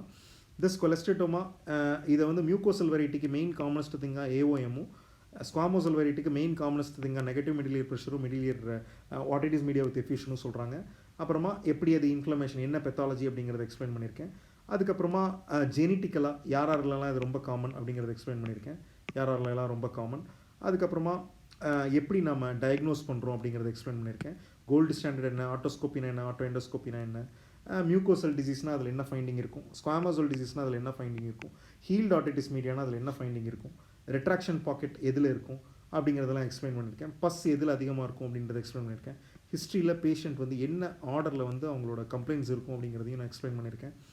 அதுக்கப்புறமா ஹெச்ஆர்சிடி எப்போ எடுப்போம், எம்ஆர்ஐ ஸ்கேன் எப்போ எடுப்போம் அப்படிங்கிறது வரைக்கும் எக்ஸ்பிளைன் பண்ணியிருக்கேன். இதெல்லாம் தான் வேரியஸ் திங்ஸ் அபவுட் என்ன க்ரானிக் ஆட்டிட்டிஸ் மீடியா. ஸோ பேசிக்காக நிறையா விஷயங்களை நான் உங்களுக்கு க்ரானிக் ஆட்டிட்டிஸ் மீடியா பற்றி சொல்லியிருக்கேன் இல்லைங்களா. அடுத்தது என்ன அப்படின்னு பார்த்தீங்கன்னா, இப்போ வந்து சைட் ஆஃப் பெத்தாலஜி என்ன அப்படிங்கிறது எல்லாத்தையுமே கண்டுபிடிச்சிடும். இன்ஆக்டிவா, ஆக்டிவா, மியூகோசலா, ஸ்குவாமோசலா எல்லாமே கண்டுபிடிச்சிடும். ஓகே, இப்போது பேசிக்காக you have to know about the என்ன part, management part. So management பார்ட்டை பூரம் I will be not able to complete it in a single இந்த வீடியோலேயே என்னால் மேனேஜ்மெண்ட் பார்ட்டை கம்ப்ளீட்டாக எக்ஸ்பிளைன் பண்ணுறது வந்து ரொம்ப கஷ்டம். நம்ம சிம்பிளாக ஒரு சில விஷயங்களை பார்ப்போம்.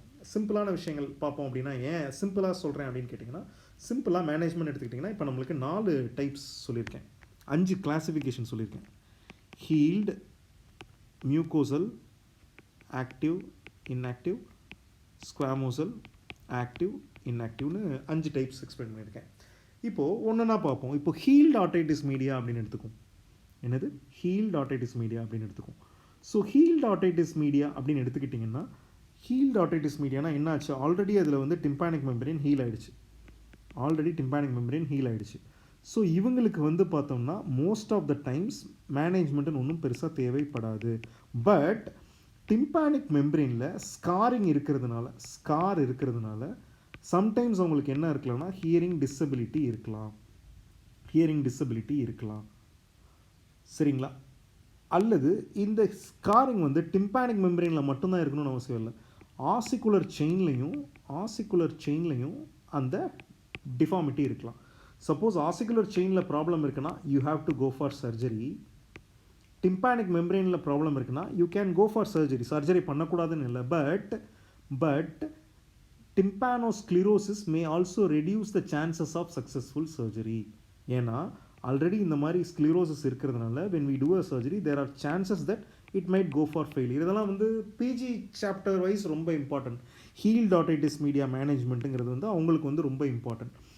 பட் ஆனால் சிம்பிளஸ்ட் மெத்தட் ஆஃப் சொல்யூஷன் இவங்களுக்கு என்ன அப்படின்னு பார்த்தீங்கன்னா, ஹீரிங் எய்ட் கொடுத்துட்டு போயிடலாம். அவங்க சர்ஜரி வேணாம் அப்படின்னு சொன்னாங்கன்னா சிம்பிளஸ்ட் சாய்ஸ் என்ன, ஹீரிங் எய்டு அவங்களுக்கு ஒன்று கொடுத்துட்டு நீங்கள் ஹீரிங் எய்டு வச்சுக்கோங்க அப்படின்னு சொல்லிடலாம். ஓகேவா, அதுதான் வந்து இவங்களுக்கு பெஸ்ட் சாய்ஸ். ஓகே, இது வந்து ஹீல்டு ஆட்டிட்டிஸ் மீடியாவை பொறுத்த வரைக்கும். அடுத்ததான் நான் சொல்கிறது என்ன அப்படின்னு கேட்டிங்கன்னா, ஸ்குவாமோசலுக்கு கடைசியாக வருவோம். மியூகோசலுக்கு வரேன். மியூகோசலில் இன்ஆக்டிவ் வெரைட்டி அப்படின்னு ஒன்று இருக்குது. மியூகோசலில் இன்ஆக்டிவ் வெரைட்டி இருக்குது அப்படின்னா அது வந்து சான்சஸ் ஆஃப் ஹீலிங் வந்து ரொம்ப கஷ்டம்.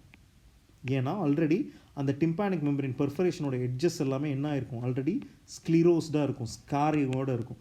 அது கம்ப்ளீட்டாக ஹீல் ஆகிறதுக்கான சான்சஸ் ரொம்ப கம்மி. ஸோ அப்போது இவங்களுக்கு என்ன இருக்குது, டிம்பானிக் மெம்பரேனில் ஜஸ்ட்டு பெர்ஃபரேஷன் மட்டும்தான் இருக்குது.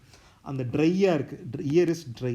அப்போ என்ன பண்ணலாம், ட்ரையாக இருக்குது இயர், அவங்களுக்கு எந்த விதமான பெரிய பெத்தாலஜி இல்லைன்னா அவங்களுக்கு we can go for a simple surgery called type 1 tympanoplasty. Type 1 tympanoplasty which is otherwise called myringoplasty. இந்த myringoplasty ரெண்டு டைப் இருக்குது, underlay technique, overlay technique. I will explain it very detailedly.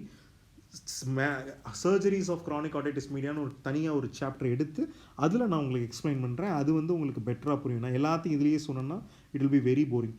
So tympanoplasty பண்ணால் போதும். But still எப்போவுமே நம்ம எடுத்த உடனே try year type 1 தான் பண்ணணும்னு மேண்டேட்டரி கிடையாது, அவசியமும் கிடையாது. ஏன்னா நம்மளுக்கு பெர்ஃபரேஷன் வழியாக பார்த்தோம்னா மிடில் இயரோட கம்ப்ளீட் ஸ்டேட்டஸ் தெரியாது. we cannot see. ஆசிக்கிள்ஸ் வந்து எப்படி இருக்குங்கிறத எக்ஸாமின் பண்ணியே ஆகணும். ஆசிக்கிள்ஸ் நார்மலாக இருந்தால் we can do type 1. Ossicles நார்மலாக இல்லைன்னா we may need to do ossiculoplasty. Sometimes நம்ம ஓப்பன் பண்ணதுக்கப்புறமா என்ன இருக்கலாம் அப்படின்னு கேட்டிங்கன்னா, சம்டைம்ஸ் நம்ம ஓப்பன் பண்ணதுக்கப்புறமா கூட there might be chances that அந்த வந்து மேஸ்டாய்டு கூட தேவைப்படலாம். அதெல்லாம் வந்து நம்ம வந்து சர்ஜிக்கல் மேனேஜ்மெண்ட்டாக நம்ம இதை தனி டாப்பிக்காக பார்க்கும்போது பெட்டராக இருக்கும். ஆனால் சிம்பிளாக உங்களுக்கு ரஃப்பாக ஒரு ஐடியா கொடுக்குறேன், என்ன மியூக்கோசல் டிசீஸில் இன்ஆக்டிவ் வெரைட்டியில் என்ன பண்ணணும் அப்படிங்கிறது சொல்கிறேன். அடுத்தது மியூக்கோசல் டிசீஸில் ஆக்டிவ் வெரைட்டியில் என்ன பண்ணணும் அப்படின்னு கேட்டிங்கன்னா, மியூக்கோசலில் ஆக்டிவ் வெரைட்டினா அது வந்து பயங்கரமாக இதாகிட்டுருக்கு, பயங்கரமாக பஸ்ஸு டிஸ்சார்ஜ் எல்லாம் வந்துக்கிட்டு இருக்கு. ஸோ அப்போ உங்களுக்கு என்ன பண்ணணும்னா first it has to be made dry, no doubt about it. So இதை இனிஷியல் ஸ்டேஜில் what we have to do is aural toileting பண்ணணும். அதுக்கப்புறமா என்ன பண்ணணும்னா டாப்பிக்கல் மெடிகேஷன் கொடுக்கணும், topical antibiotic drops. It is always much better than systemic. So systemic ஆன்டிபயோட்டிக்ஸ்னு தயவு செஞ்சு கிரானிக் ஆர்டைட்டிஸ் மீடியாவில் ஜஸ்ட் பெர்ஃபரேஷன் வித் டிஸ்சார்ஜ் இருக்கும்போது சொல்லவே கூடாது. We have to always preferably say topical antibiotics and it is always superior to oral. It is more effective than oral னு சொல்லுவாங்க, அதான் வந்து ரெஃபரன்ஸு. ஸோ நம்மளுக்கு it is more effective than oral or intramuscular or intravenous, அதில் எந்த டவுட்டுமே இல்லை. So அதனால் நம்மளுக்கு டாப்பிக்கலாக கொடுப்போம். யூஸ்வலாக என்ன கொடுக்குறாங்க அப்படின்னு கேட்டிங்கன்னா, என்ன ஆன்டிபயோட்டிக் ப்ரிஃபரபிளினா ஜென்டாமைசின் ஆர் நியோமைசின். உடனே கேட்பீங்க இதெல்லாம் ஆட்டோடாக்சிக் ட்ரக்ஸ் இல்லையான்னு. But still they are comparatively having a very good effect and very good clearance compared to the other antibiotics such as polymyxin B, ciprofloxacin எல்லாம் கம்பேர் பண்ணும்போது இது பெட்டர் ஆப்ஷனாக இன்னும் இருக்குது. Topical antibiotic therapy is the most effective means of treating active chronic otitis media. Topical aminoglycosides have shown to be autotoxic in animals and can be autotoxic when administered in parenterally rather than giving topical application. அதுதான் வந்து ரொம்ப முக்கியமான விஷயம். So mucosal disease ஆக்டிவாக இருக்கும்போது main management என்ன அப்படின்னு கேட்டிங்கன்னா, it is nothing but medical management is perfect medical management. So medical management கொடுத்தீங்கன்னா அவங்களுக்கு வந்து 4 to 6 வீக்ஸில் அவங்களுக்கு கம்ப்ளீட்டாக இது ஹீல் ஆகிறதுக்கு வாய்ப்பு இருக்குது. அந்த அந்த அந்த ஆக்டிவ்ங்கிற டிசீஸ் வந்து இன்ஆக்டிவ்ங்கிற ஸ்டேஜுக்கு போகிறதுக்கு வாய்ப்பு இருக்குது. அது இன்ஆக்டிவ் ஸ்டேஜுக்கு போனதுக்கு அப்புறமா we can go for surgery to prevent the recurrence. அவங்களுக்கு அந்த பஸ் டிஸ்சார்ஜ் எல்லாம் இருக்கு இல்லைங்களா, அட்டோரியா இருக்கு இல்லைங்களா, அது எல்லாம் ஹீல் ஆனதுக்கப்புறமா அவங்களுக்கு வந்து நாம் ப்ரிவெண்ட் பண்ணுறதுக்காக என்ன பண்ணுறோம், சர்ஜரி பண்ணுறோம். இப்போ தான் வருது. இப்போ வந்து என்ன ஆகுது, அந்த ஆக்டிவ் ஸ்டேஜிலிருந்து ட்ரை ஆகிடுச்சுன்னா என்ன அர்த்தம், இன்ஆக்டிவ் ஸ்டேஜுக்கு வந்துருச்சுன்னு அர்த்தம். ஆனால் என்ன சொல்கிறாங்க அப்படின்னு பார்த்தீங்கன்னா, இவங்களுக்கு என்ன சர்ஜரி பண்ணுவோம்னா டிம்பானோபிளாஸ்டின்னு ஒரு சர்ஜரி பண்ணுறோம். டிம்பானோபிளாஸ்டினா என்ன, மாஸ்டாடெக்டமினா என்ன, எல்லாத்தையும் நான் தனியாக எக்ஸ்பிளைன் பண்ணுறேன். டிம்பானோபிளாஸ்டின்னு ஒரு சர்ஜரி பண்ணுறோம். சம்டைம்ஸ் சில ஸ்கூல் ஆஃப் தாட்ஸ் என்ன சொல்லுதுன்னா, டிம்பானோபிளாஸ்டி பண்ணும்போது மாஸ்டாடெக்டமியும் சேர்த்து பண்ணணும், சிம்பிள் மாஸ்டாடெக்டமியும் சேர்த்து பண்ணணும்னு சொல்லுது. ஸோ அது ஏன் சொல்லுது, எதனால் சொல்லுது, எப்போவெல்லாம் நம்ம சிம்பிள் மாஸ்டாடெக்டமி சேர்த்து பண்ணணும் அப்படிங்கிறதெல்லாம் ஐ will explain you in my next video. Okay, இதுதான் வந்து மியூக்கோசல் டிசீஸோட மேனேஜ்மெண்ட் பார்த்தாச்சு. ஸோ இதில் நீங்கள் டேக் ஹோம் மெசேஜ் என்ன, ட்ரை பெர்ஃபரேஷனில் ஒன்றுமே பண்ண வேணாம், டைரெக்டாக நாம் அவங்களை எடுத்து சர்ஜரி பண்ணிடலாம். அதே இது ஆக்டிவ் டிசீஸில் என்ன பண்ணுறோம், ஆரல் டாய்லெட்டிங் பண்ணுறோம், டாபிக்கல் ஆன்டிபயோட்டிக் கொடுக்குறோம். டாபிக்கல் ஆன்டிபயோட்டிக் கொடுத்து அதை வந்து ஓரளவுக்கு ஹீல் பண்ணிவிட்டு அதுக்கப்புறமா டு ப்ரிவென்ட் ரெக்கரன்ஸ் நம்ம சர்ஜரி எடுத்துகிட்டு போகிறோம். அது வந்து எதுக்காக, இன்ஆக்டிவ் ஸ்டேஜில் இருந்துட்டு திரும்ப அது ஆக்டிவ் ஸ்டேஜுக்கு போயிடக்கூடாதுங்கிறதுக்காக நம்ம சர்ஜரி பண்ணுறோம். மோஸ்ட் காமனாக பண்ணுற சர்ஜரி வந்து டிம்பானோபிளாஸ்டி தான். கார்டிக்கல் மாஸ்டாரெக்டமி சம்டைம்ஸ் நம்ம சேர்த்து பண்ணுவோம். எப்போ பண்ணுவோம், ஏன் பண்ணுவோம், இண்டிகேஷன்ஸ் என்ன, I will explain it in a different video. எல்லாத்தையும் ஒரே நாள் சொன்னோன்னா it will be very confusing. So next வர விஷயம் என்ன அப்படின்னு கேட்டிங்கன்னா, squamous cell disease is very difficult. Squamous cell disease first நம்ம இன்ஆக்டிவ் ஸ்குவாமோஸ் செல் டிசீஸ் பற்றி படிப்போம். ஸோ இன்ஆக்டிவ் ஸ்குவாமோஸ் செல் டிசீஸில் 2 விஷயம் இருக்கும். என்ன இருக்கும், retraction will be in pars tensa or retraction will be in pars flaccida. So pars flaccida retraction இருக்கிறது நம்ம ஏற்கனவே தெரியும். அது வந்து நம்ம டாஸ் கிளாஸிஃபிகேஷனில் வருது. அதே இது பார்ஸ் டென்ஸாவில் வர ரிட்ராக்ஷன் வந்து சேட்ஸ் கிளாஸிஃபிகேஷன், அதை பற்றியும் சொல்லியிருக்கோம். ஸோ நம்மளுக்கு இப்போ ரிட்ராக்ஷன் மட்டும்தான் இருக்குது அப்படிங்கிறப்ப நம்மளுக்கு வந்து ஒரு பெட்டரான பிக்சரே தெரியாது. உள்ள மிடில் இயரோட ஸ்டேட்டஸ் என்ன, அது எப்படி இருக்குது அப்படிங்கிற அந்த ஒரு பிக்சரே நம்மளுக்கு தெரியாது. So most of the times inactive ஸ்குவாமோசலுக்கு ரீசன் என்ன, middle ear pressure or eustachian tube dysfunction இருக்கிறது தான் மெயின் ரீசன். ஸோ நம்ம என்ன பண்ணணும்னா, நம்ம வந்து இந்த பேஷண்ட்டுக்கு வந்து பியோட்டோன் ஆடியோமெட்ரி எடுப்போம், டிம்பானோமெட்ரி எடுப்போம். இது 2 எடுத்தோம்னா நம்மளுக்கு வந்து மிடில் இயர் ஸ்டேட்டஸ் வந்து ஓரளவுக்கு தெரியும். இந்த மிடில் இயர் ஸ்டேட்டஸ் ஓரளவுக்கு தெரிஞ்சதுக்கப்புறமா இந்த ரிட்ராக்ஷன் பாக்கெட்ஸை நம்ம பீரியாடிக்கலாக மானிட்டர் பண்ணணும். அந்த ரிட்ராக்ஷன் பாக்கெட் ஸ்டேபிளாக இருக்கா, இல்லை அது வந்து ப்ரோக்ரஸ் ஆகி கொலஸ்டியோட்டோமாக்கு போகுதா இல்லையா அப்படிங்கிறத நம்ம பார்க்கணும். இது வந்து ரொம்ப முக்கியமான விஷயம். அப்புறமா இந்த மிடில் இயர் ஃபங்க்ஷன்ஸ் நார்மல் ஆகிச்சுனாலே மோஸ்ட் ஆஃப் த டைம்ஸ் என்ன ஆகும்னாமா, இந்த ரிட்ராக்ஷன் பாக்கெட்ஸ் வந்து நார்மல் ஆகிறதுக்கும் நிறையா வாய்ப்பு இருக்குது. ஸோ நம்ம என்ன பண்ணணும், இந்த மாதிரி இன்ஆக்டிவ் ஸ்குவாமோஸ் செல் டிசீஸில் நேசல் டிசீஸை மேனேஜ் பண்ணணும், ஆரல் டாய்லெட்டிங் பண்ணணும். இதுக்கு வந்துட்டு பார்த்தோம்னா, இதுக்கு வந்து மேனேஜ்மெண்ட் வைஸ் பார்த்தீங்கன்னா நிறைய சர்ஜிக்கல் ப்ரொசீஜர் சொல்லுவாங்க. என்னென்ன அப்படின்னு கேட்டிங்கன்னா, மிரிங்கோபிளாஸ்டி அந்த மிரிங்கோபிளாஸ்டிக் வித் மாஸ்டாய்ட், அப்புறமா வென்டிலேஷன் டியூப்ஸ் அது மாதிரி நிறைய ரெக்கமெண்டேஷன்ஸ் இருக்குது. பட் ஆனால் சிம்பிளாக சொல்கிறேன், இந்த இன்ஆக்டிவ் ஸ்குவாமோஸ் செல் டிசீஸ் இருக்குது அப்படின்னா அந்த இன்ஆக்டிவ் ஸ்குவாமோஸ் செல் டிசீஸை அடல்ட்ஸில் என்ன பண்ணணும், சில்ட்ரனில் என்ன பண்ணணும்னு ஒரு சிம்பிளான classification. Inactive squamous cell disease அடல்ட்ஸில் என்ன பண்ணணும் அப்படின்னு கேட்டிங்கன்னா, அடல்ட்டில் வந்து நாம் வந்து தைரியமாக என்ன பண்ணணும் அப்படின்னு கேட்டிங்கன்னா, அடல்ட்டுன்னு யாரை சொல்கிறாங்கன்னா greater than 12 years of age. அவங்களுக்கு வந்து இப்போ நம்ம பிடிஏ பண்ணி பார்க்குறப்போ ஒரு கண்டக்டிவ் ஹியரிங் லாஸ் இருக்குது. சரிங்களா, பிடிஏ பண்ணி பார்க்கும்போது ஒரு கண்டக்டிவ் ஹியரிங் லாஸ் இருக்குது. இப்போ வந்துட்டு பார்த்தோம்னா பேஷண்ட் கிட்ட வி ஹாவ் டு எக்ஸ்பிளைன், உங்களுக்கு வந்து என்ன கண்டிஷன் இருக்குது, என்ன இருக்குது, இதை நம்ம வந்து எந்த அளவுக்கு ரிசல்ட்ஸ் அச்சீவ் பண்ண முடியுங்கிறத பேஷண்ட்டுக்கு எக்ஸ்பிளைன் பண்ணிவிட்டு நாம் வந்து அந்த பேஷண்ட்டுக்கு சர்ஜரி ரெக்கமெண்ட் பண்ணலாம். அதே இது சைல்டில் இது இருக்குது அப்படின்னு பார்த்தீங்கன்னா, அதாவது லெஸ்ஸர் தென் 12 years ஆஃப் ஏஜில் இது இருக்குது அப்படின்னா, மெயினான ப்ராப்ளம் அவங்களுக்கு என்னவாக இருக்குன்னா ஓஎம்இயாக தான் இருக்கணும், ஆர்டைட்டிஸ் மீடியா வித் எஃப்யூஷனாக தான் இருக்கணும். So otitis media with effusion clear பண்ணுறதுக்காக அவங்களுக்கு வந்து நம்ம ஓஎம்இ ட்ரீட்மெண்ட் தான் கொடுக்கணும். ஓஎம்இ ட்ரீட்மெண்ட்டுங்கிறது என்ன, கிராமெட். ஆனால் very little evidence are suggestive that grommet insertion வந்து சக்ஸஸ்ஃபுல்லாக இருக்குது அப்படின்ட்டு சொல்கிறாங்க. So there is no evidence of surgical management in self cleansing. இப்போது அந்த ரிட்ராக்ஷன் பாக்கெட் தான் இதில் இருக்குது இல்லைங்களா, இந்த ஸ்குவாமோசல் வெரைட்டியில் வந்து என்ன இருக்குது, ரிட்ராக்ஷன் பாக்கெட் தான் இருக்குது. அந்த ரிட்ராக்ஷன் பாக்கெட் வந்து நம்ம எக்ஸாமின் பண்ணும்போது அது நார்மலாக செல்ஃப் கிளென்சிங்காக இருக்குது. செல்ஃப் கிளென்சிங்னா என்ன சொல்கிறாங்கன்னா, அந்த இடத்துல அந்த குழி மாதிரி ஆயிடுது இல்லைங்களா, அந்த குழியில் போய் எந்த ஒரு எபித்திலியல் டெப்ரியும் அக்குமுலேட்டே ஆகலை, அது பாட்டுக்கு க்ளீனாக இருக்குது. டிம்பானிக் மெம்பரேன் க்ளீனாக இருக்குது, பியோட்டோன் ஆடியோமெட்ரி பண்ணி பார்க்கும்போது க்ளீனாக இருக்குது, ஸ்கேன் எடுத்து பார்க்குறீங்க அட்டிக்கு எல்லாமே க்ளீனாக இருக்குது, ஆசிகுலர் எரோஷன்லாம் ஒன்றுமே இல்லை. அப்படியெல்லாம் இருந்துச்சுன்னா அந்த பேஷண்ட்டை நம்ம ஒன்றுமே பண்ண வேணாங்க, we can just follow up. அதே சமயத்தில் அந்த பேஷண்ட்டுக்கு வந்து ப்ராப்ளம் இருக்குது, அந்த பேஷண்ட்டுக்கு வந்து ஹியரிங் லாஸ் இருக்குது, அந்த பேஷண்ட்டுக்கு வந்து அடிக்கடி அந்த இடத்துல எபித்திலியல் டெப்ரிஸ் போய் அக்குமுலேட் ஆகுது, அந்த பேஷண்ட்டுக்கு வந்து ஸ்கூட்டம் நேர்லாம் எரோடாக ஆரம்பிக்குது, கொலஸ்டியோட்டோமா மாதிரி சேஞ்சஸ்க்கு போகுது அப்படின்னா then you have to definitely intervene. அதுலேயும் சில்ட்ரனில் ஓஎம்இ மாதிரி அதை எடுத்துக்கிட்டு ட்ரீட் பண்ணுறப்பவே நல்ல ரிசல்ட்ஸ் கிடைக்குது. அடல்ட்ஸில் தான் நாம் வந்து மேக்ஸிமம் சர்ஜரி பண்ணணும் அப்படிங்கிற ஒரு மேனேஜ்மெண்ட் போகுது. அடுத்த மேனேஜ்மெண்ட் என்ன அப்படின்னு கேட்டிங்கன்னா, active squamosal disease. So active ஸ்குவாமோசல் டிசீஸ்னால் கொலஸ்டியோட்டோமா இருக்குது. கொலஸ்டியோட்டோமா இருக்குன்னா சந்தேகமே வேணாம், irrespective of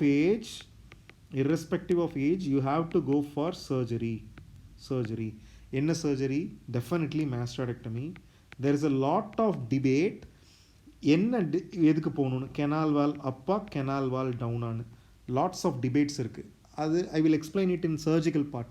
சர்ஜிக்கல் பார்ட்டுங்கிறது தனியாக ஐ வில் எக்ஸ்பிளைன், அப்போ தான் வந்து நம்மளுக்கு பெட்டராக புரியும். பட் ஆனால் ஆக்டிவ் ஸ்குவாமோசல் டிசீஸில் மேனேஜ்மெண்ட்டை பொறுத்த வரைக்கும் 3 இம்பார்ட்டன்ட் பாயிண்ட் இருக்குது. ஒன்று, eradication of disease. Eradication of disease தான் ஃபஸ்ட்டு சாய்ஸ். செகண்ட் சாய்ஸ் என்ன அப்படின்னு கேட்டிங்கன்னா, to give a self cleaning ear. Self cleaning ear கொடுக்கணும். தேர்ட் பாயிண்ட்டு தான் hearing improvement. So hearing improvement. Mucosal disease எடுத்துக்கிட்டிங்கன்னா அதில் ஒரு முக்கியமான பாயிண்ட்டே to give a good hearing வந்து டெஃபினட்டாக கொடுக்கணும். ஃபஸ்ட்டு பாயிண்ட் வந்து to give a safe ear தான், no doubt.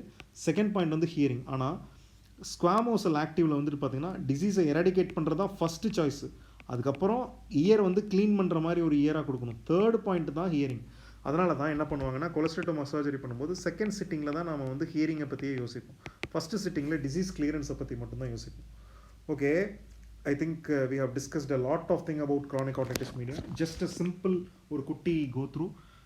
So first thing is definition of chronic otitis media. So chronic otitis media is an inflammatory process in the middle ear space that results in long-term permanent changes in the tympanic membrane, including atelectasis, perforation, sclerosis, retraction pocket, cholesteatoma, which is most commonly associated with acute otitis media, middle ear pressure, negative pressure, or otitis media with infection. CSOM is no longer used. We always use the term COM.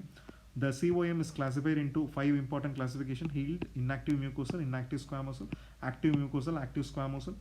What are the differences between all these types? ஹீல்டுனா என்ன, அட்டிகோஆன்ட்ரல்னா என்ன, டியூபோடிம்பானிக்னா என்ன, எல்லாம் explain பண்ணியிருக்கேன். அதுக்கடுத்தது healed and ஒவ்வொரு நிலையும் என்ன finding இருக்கும்.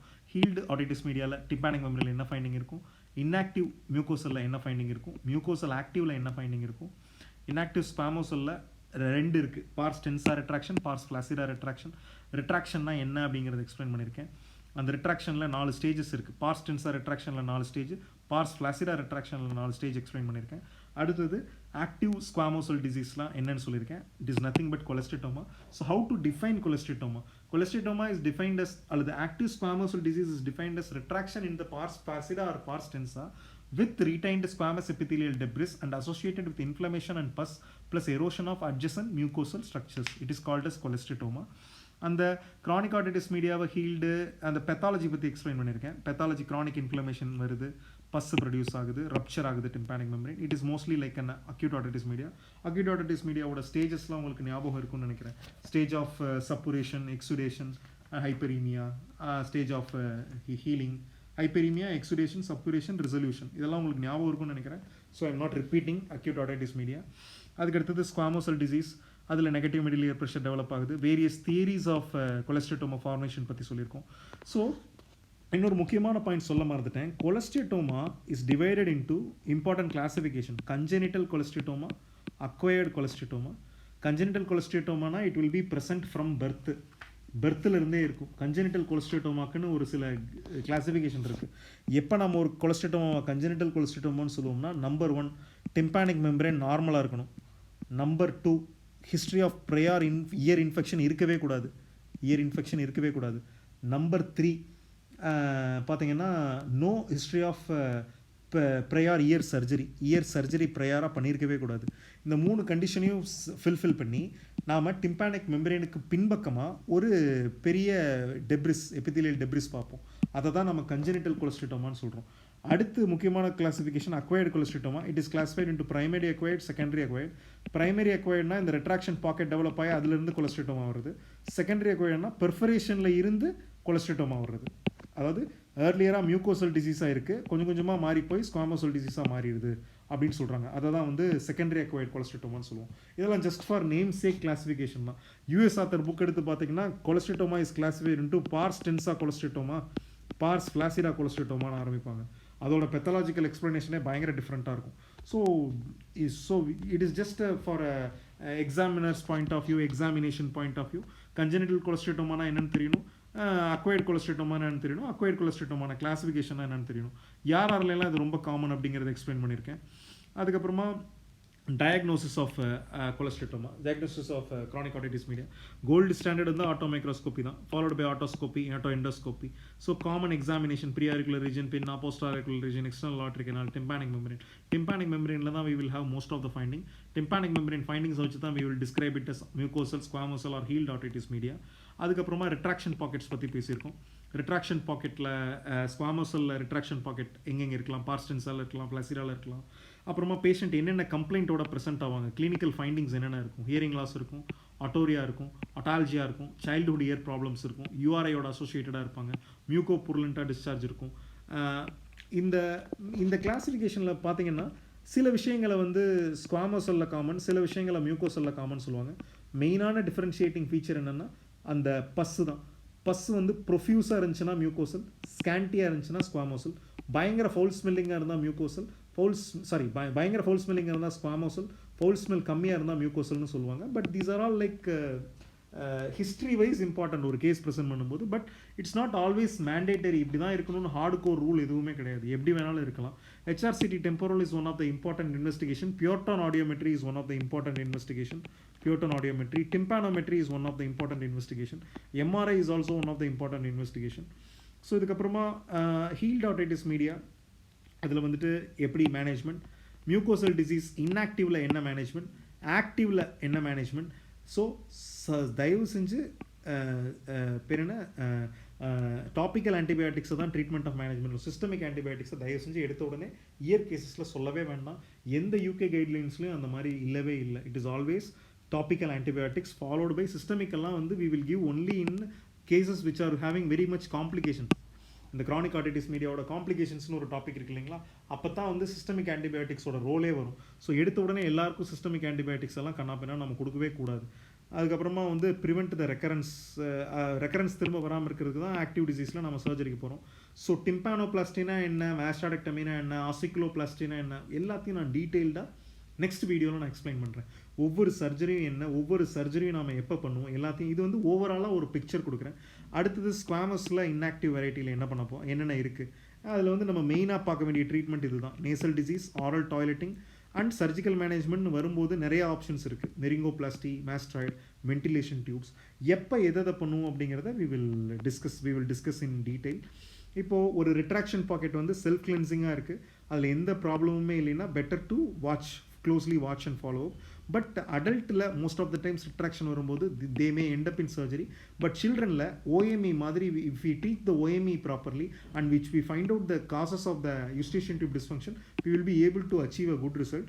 அதே இது கொலஸ்ட்ரிட்டோமா வந்துருச்சுன்னா it's always important to do a mastoidectomy. Canal wall அப்பா கெனால் வால் டவுனாங்கிறது பெரிய debate. I will explain you in detail what is canal wall up, what is canal wall down in my next video. Eradication of disease is the most important thing in cholesteatoma, followed by self cleansing here, then comes the importance of hearing. So இதெல்லாம் தான் various things about chronic otitis media. I think you have got a very good idea.